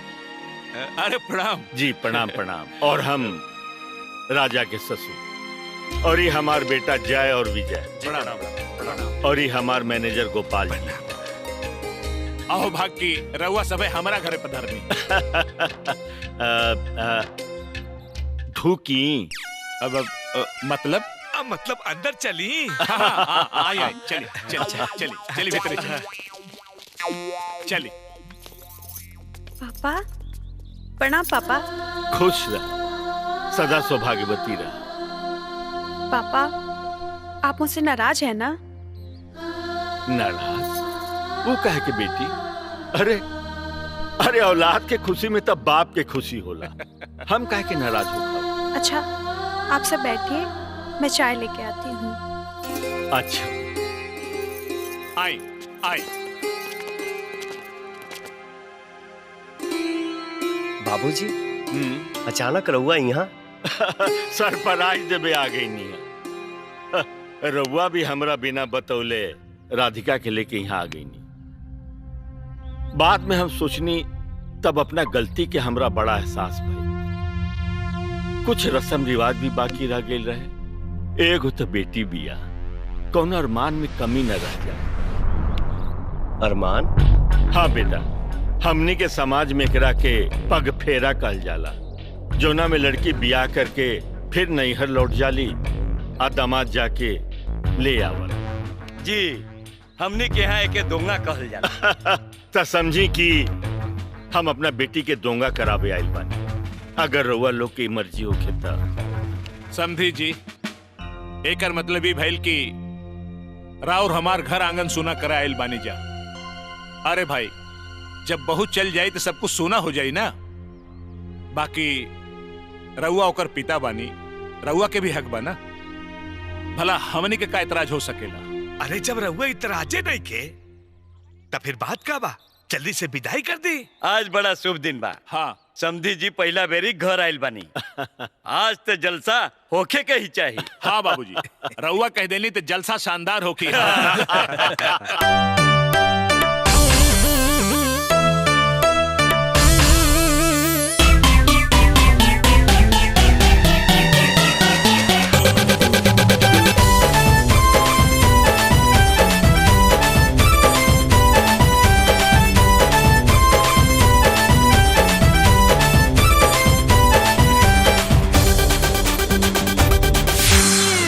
बड़ा भाग्य घर आइले समाधि पहुनवा।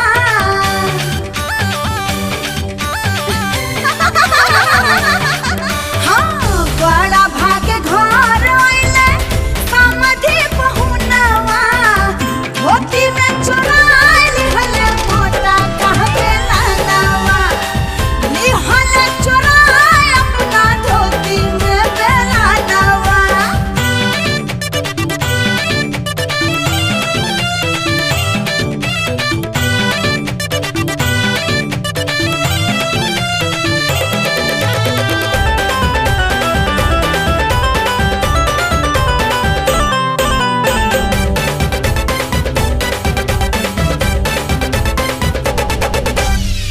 नाश्ता में पूरी तारा कारी देहल जाई। थोड़े खई है थोड़े इनके गमछा में बंधाई। अरे नाश्ता में पूरी तारा कारी देहल जाई। थोड़े खई है थोड़े इनके गमछा में बंधाई। रंगले बाड़े ओठ अपन खाके मगही बनवा। रंगले बाड़े ओठ अपन खाके मगही बनवा। धोती में चुराई लिहले मोटा कहबे लानवा। लिहले चुराई अपना धोती में बेलानवा।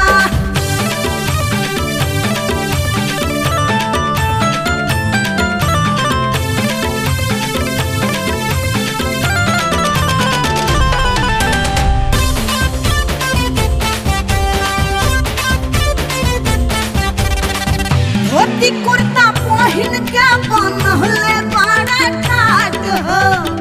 एने ओने ताका तारे आँखियाँ उलाट हो। आय हाय धोती कुर्ता पहिन के बनहले बड़ा ठाट हो। एने ओने ताका तारे आँखियाँ उलाट हो। करे लागल कह इनके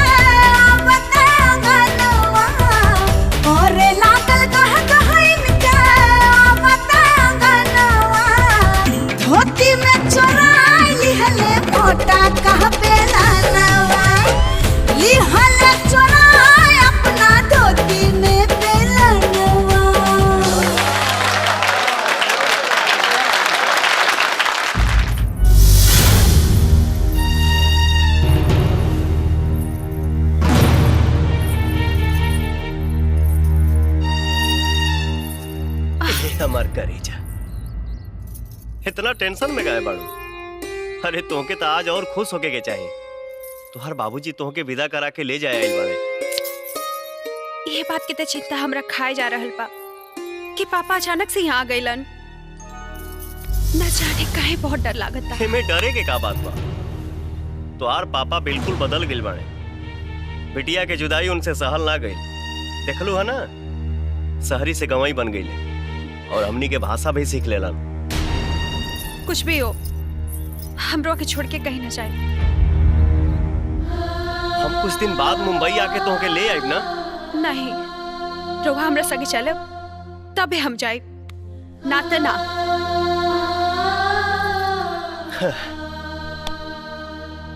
अच्छा ठीक बा, हम आहू तोरा साथे चलब। खुश? तनी मुस्का दो, काहे कि तू जब मुस्कालू ना तो ऐसा लागेला जैसे गरीब के झोपड़ी में ललटीन जर गई होगी।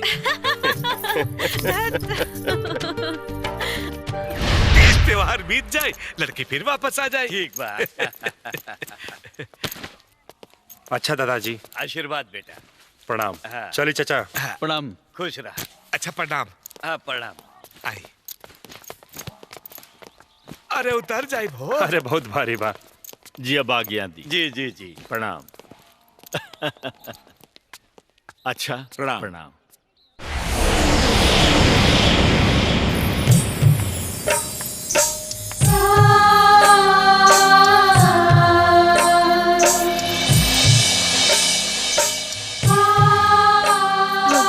रोवा जल्दी आई। हाँ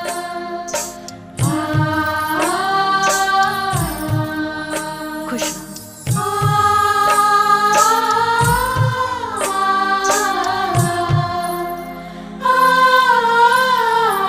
सदा सुहागन रह बहू।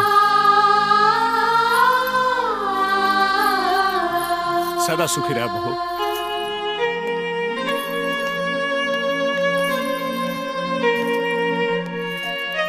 बेटा बहू के लेके जल्दी वापस आ जाइए, नहीं तो हमनी के मन न लागी।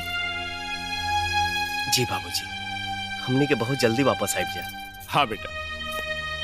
खुश रहा, जल्दी आइए। चल।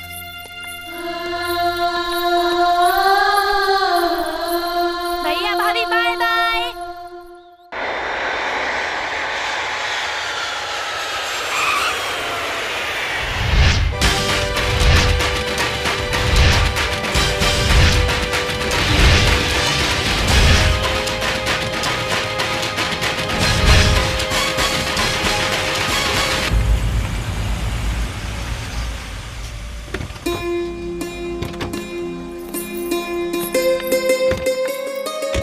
आओ बेटा आओ। आजा बेटी। नमस्ते वाली। नमस्ते दीदी। नमस्ते दीदी। कमला हाँ? अंदर ले जाओ और आइए गाड़ी से दीदी। सामान जी, निकाल लो। आओ बेटा। राजा बेटा, अरे हम तुम्हारे गांव गए, तुम्हारे माता पिताजी ने बड़ा आदर सत्कार किया। हमको पहली बार पता चला कि शहर से अलग एक दुनिया भी है, लेकिन तुमने जो किया वो अच्छा नहीं किया।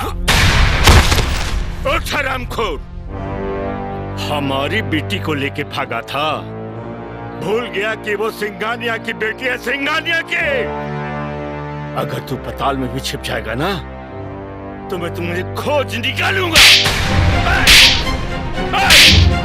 पापा, पापा प्लीज, पापा प्लीज राजा को छोड़ दीजिए। पापा ले जाओ उसको कमरे में बंद करो। पापा प्लीज, प्लीज। पापा प्लीज राजा को मत मारिए। पापा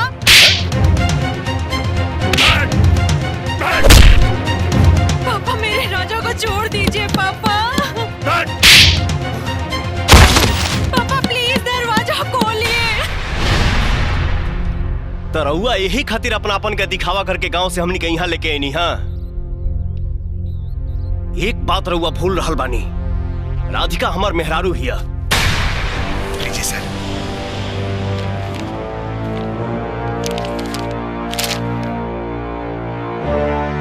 चुपचाप तलाक के इस पेपर पर दस्तखत करो और दफा हो जाओ यहाँ से, वरना यहाँ से तू नहीं तेरी अर्थी जाएगी।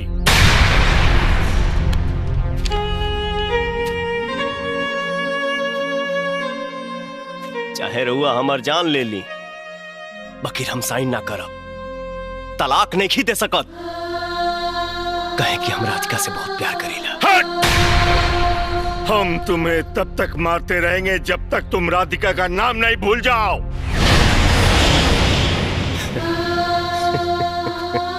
सिंघानिया साहब भोजपुरिया जवान है, जियल भूल सकीला, लेकिन ओकरा के नहीं भुला सकत जेकरा संगे जिए मरे के कसम खइले बानी।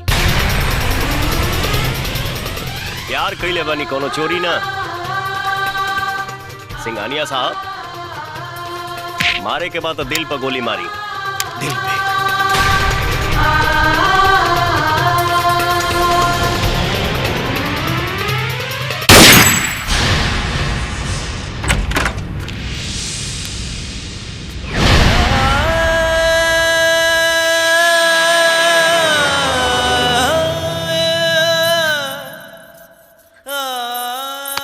मार डाला, मेरे राजा को मार डाला। अब कातिल है कातिल, मुझे भी मार डालिए। राजा जिंदा, मैंने हवा में गोली चलाई थी। और ये लो डाइवोर्स पेपर, इस पर दस्तखत करो। नहीं, मुझे मार डालिए, लेकिन मैं इस पेपर पे साइन नहीं करूंगी। मैं राजा के बिना नहीं जी सकती। तो राजा के साथ रह कभी तुम जिंदा नहीं रह सकती। इस पेपर पर दस्तखत कर दो, वरना हम तुम्हें नहीं, हम राजा को गोली मार देंगे। नहीं। हाँ, अभी इसी वक्त हम राजा के हाथ पैर बांधकर लोकल ट्रेन के आगे फेंक देंगे। यहाँ हर 5 मिनट पर एक ट्रेन गुजरती है, और इस तरह से समझ लो कि 1 घंटे में उसकी लाश के इतने टुकड़े हो जाएंगे, पुलिस को भी पता नहीं चलेगा कि कौन सा टुकड़ा उसके शरीर के किस हिस्से का है। और तुम्हें अच्छी तरह मालूम है, ये काम हम बहुत आसानी से कर सकते हैं। चलो। शाबाश। और अब इस कागज पर अपने साथ साथ राजा के भी दस्तखत करवा कर ले आओ।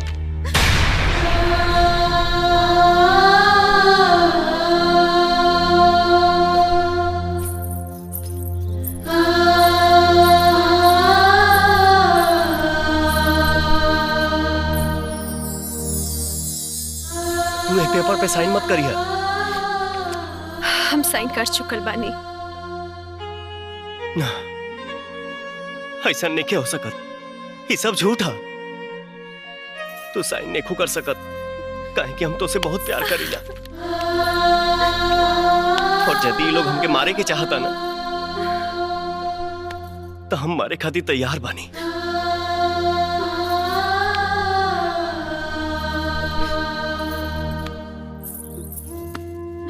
राहुल विधवा बन के जीते जी मरला से तो अच्छा बा कि हम रउआ से दूर रह के मर मर के जिंदा रही।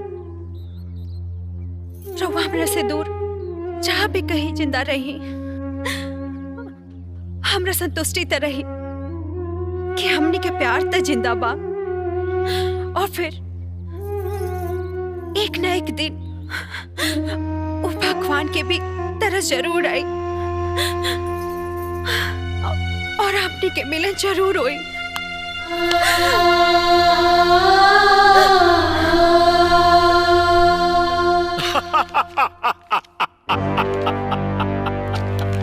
देखा, हमेशा जीतने वाला सिंघानिया फिर जीत गया। आज की रात इस जीत के नाम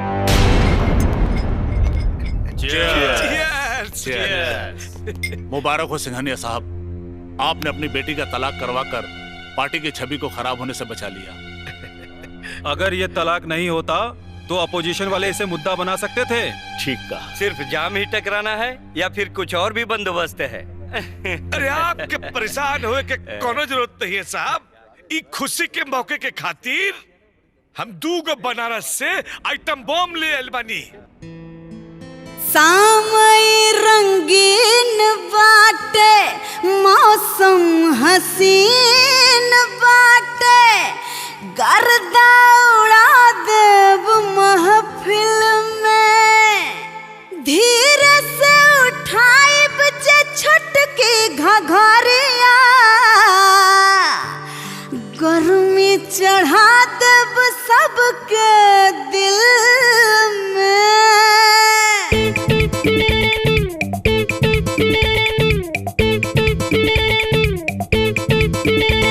हो फूल झड़ी, बोला बोला ना, हो उड़न परी, कहा एने आवा, हो फूल झड़ी उड़न परी, अखिया तनी मिलावा, हमरी लेला हो तुमका तनी लगावा। ऐसे न मारा है तू नजरिया, अरे हिला के नाचा हो, हिला के। ऐसे न मारा है तू नजरिया, अटरिया हिल जाई हो। ऐसे न मारा है तू नजरिया, अटरिया हिल जाई हो, हिल जाई हो, हिल जाई हो, हिल जाई हो, हिल जाई हो। छुआ बजे पतहरी कमरिया, नाचा नाचा, छुआ बजे पतहरी कमरिया, बिजुरिया गिर जाई हो। ऐसे न मारा तू नजरिया, अटरिया हिल जाई हो।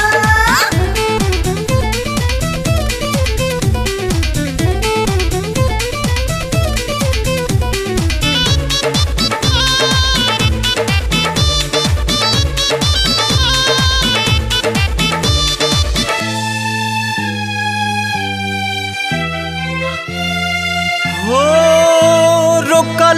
रुकला नहीं प्रेमी के प्यार हो, काहे खाती लोग तब बनला दीवार हो, जन्मों जन्म के ई नाता तुर देला काहे विधाता। नैया के नैया बीच धारा में डुबोला, काहे भगवान तब किनारा बनला। दुखवा के दिन हमरा भाग में लिखाए, दिल के सपनवा कुल लोर में धुआए।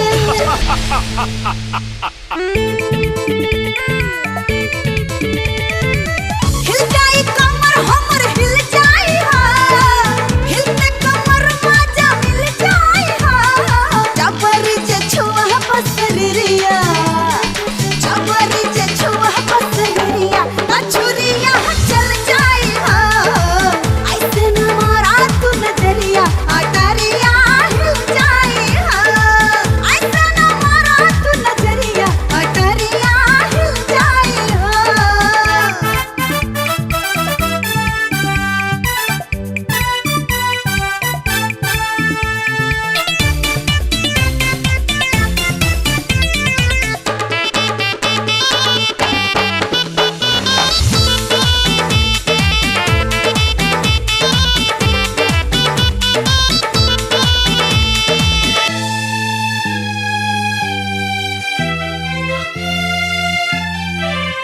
लागी नहीं छूटे रामा प्रीत के बंधनवा, सजनी के बिना कैसे रही सजनवा। उहे तबड़ी हमर जान हो, उनके में बसेला परान हो।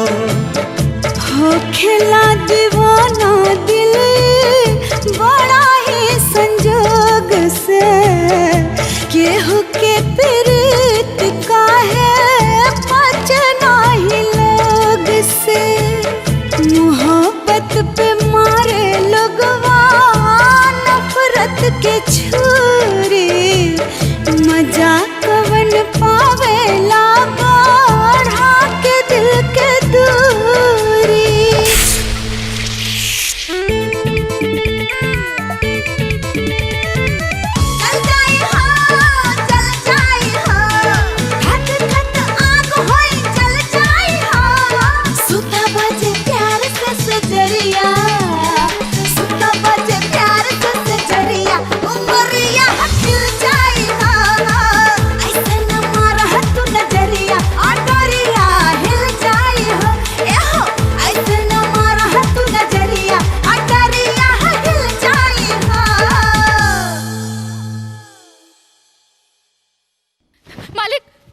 राधिका दीदी बेहोश हो गई है मालिक।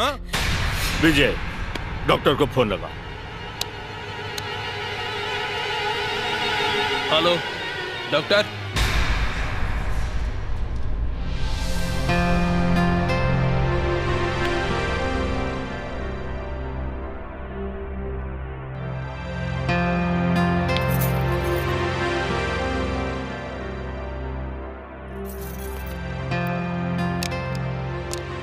मुबारक हो सिंघानिया साहब, आपकी बेटी माँ बनने वाली है। क्या? जी।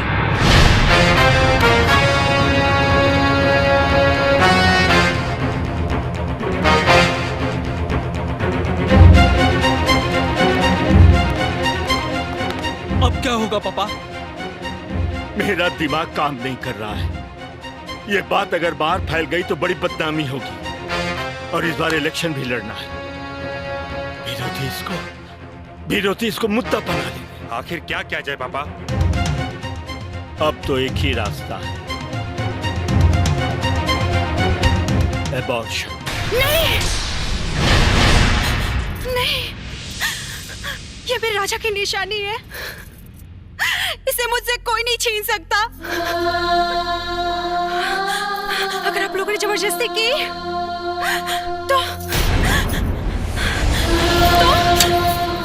तो मैं अपनी जान ले लूंगी।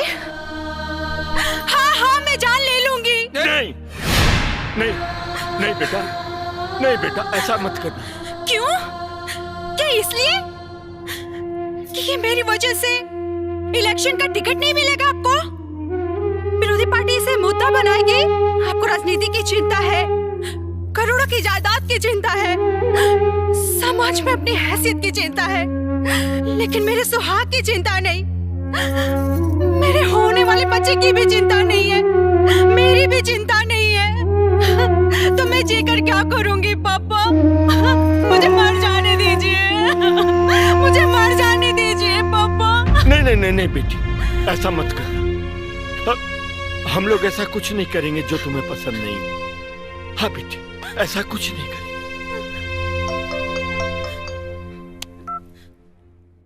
हेलो। हेलो सिंघानिया साहब। खुराना साहब नमस्ते। नमस्ते सिंघानिया साहब, आप इसी वक्त पार्टी के हेड ऑफिस में आ जाइए।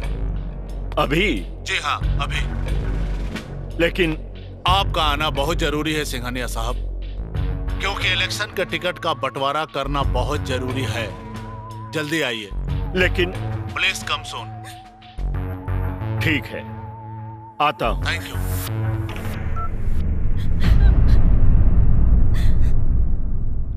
राधिका का ख्याल रखना। जी पापा।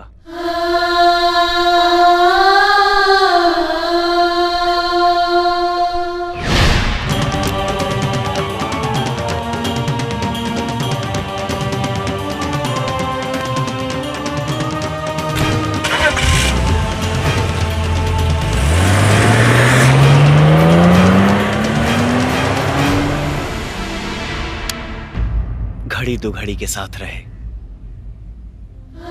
बाकी जिंदगी भर याद रही। भूल चुक होके तो माफी चाहता नहीं।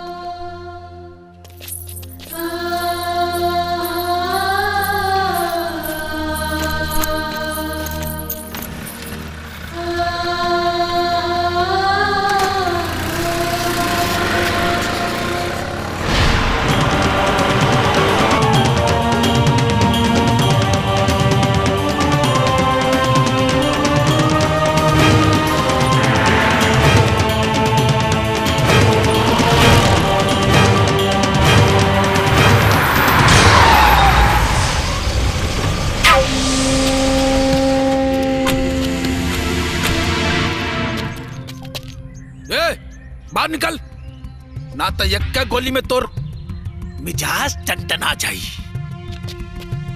चल बाहर निकल।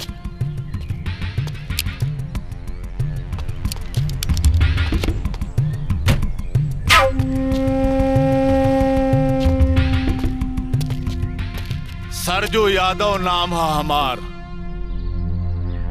जेंगा हीरा से बढ़ के नगीना ना होला, ओंगा सरजू से बढ़ के कमीना ना होला। रुका रुका।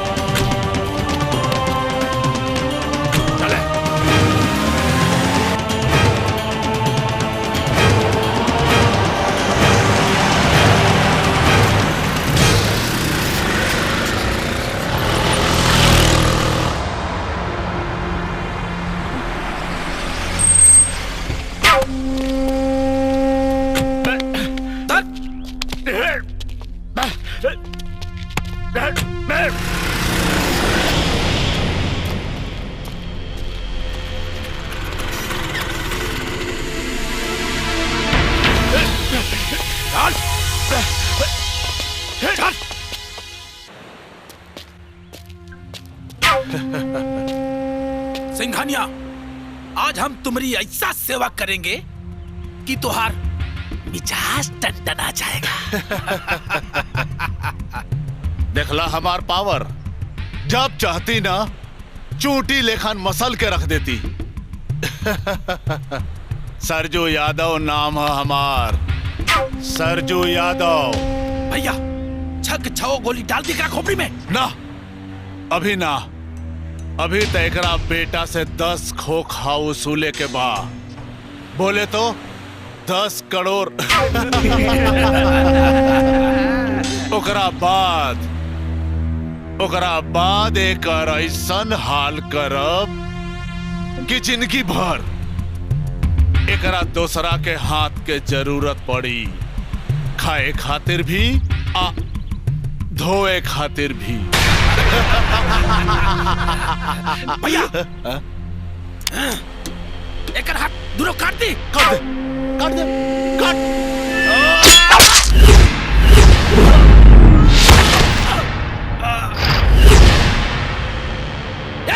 मारा संसार के।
बोल सिंघानिया,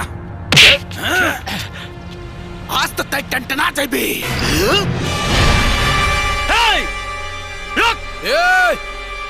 तू आगे मत बढ़िए, नहीं तो आज तू भी टनटना जाबे।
राजा राजा राजा जल्दी हॉस्पिटल ले चलो जल्दी।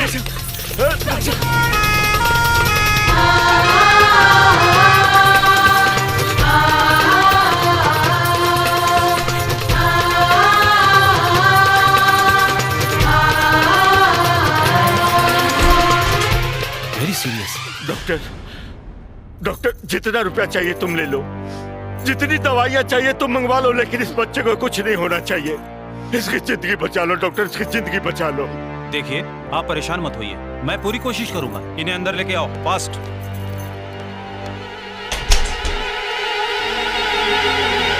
राजा राजा राजा पापा पापा राजा को क्या हुआ पापा? राजा को कुछ नहीं होगा। हाँ वो ठीक हो जाएगा। पापा घबराओ मत, राजा को कुछ नहीं होगा, वो ठीक हो जाएगा। खून बहुत बह चुका है और पेशेंट की बॉडी में ब्लड की बहुत कमी है।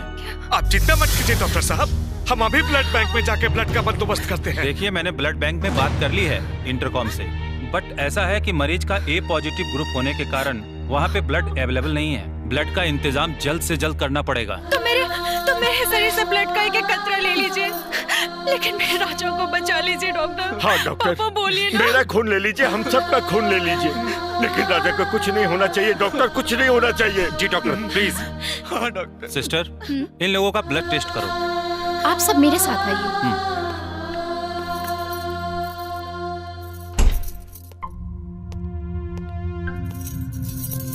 सॉरी सर, किसी का ब्लड ग्रुप मैच नहीं कर रहा है। डॉक्टर सिंघानिया साहब का ब्लड ग्रुप मैच कर गया। Very good. सिंघानिया साहब आप अंदर आइए। घबराओ मत बेटी। हे भगवान, राजा की रक्षा कीजिए।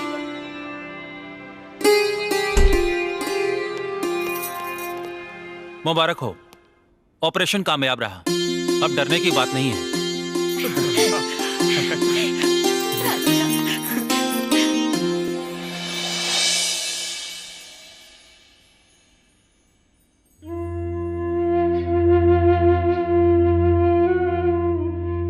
जाए की इजाजत चाहता नहीं,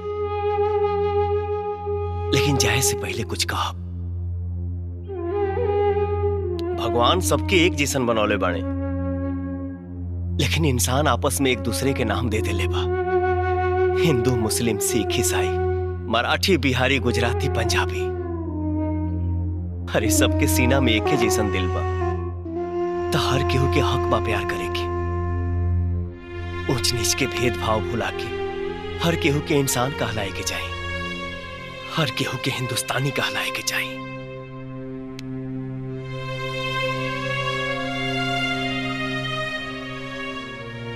हमके लगा था कि हमार भाषण कुछ लंबा हो गई।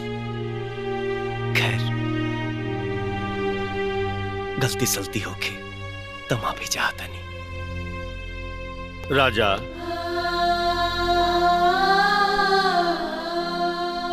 तू एगो ऐसन गलती करके जा रहल बाड़ा जकरा खातिर तोरा के माफ ना कइल जा सकेला। अरे ऐसे बढ़ के गलती का हुई कि अरे तू अपना मेहरारू के छोड़ के जा रहल बाड़ा। राजा, अरे तू तो हमारा आंख खोल देला। अब चाहे सौंसे दुनिया हमार दुश्मन हो जाए, अके हम तोरा के अकेले ना जाए दे, अकेले ना जाए दे। अरे तू तो ई घर के दामाद बाड़ा और ई घर के दामाद रहबा, हमेशा रहबा।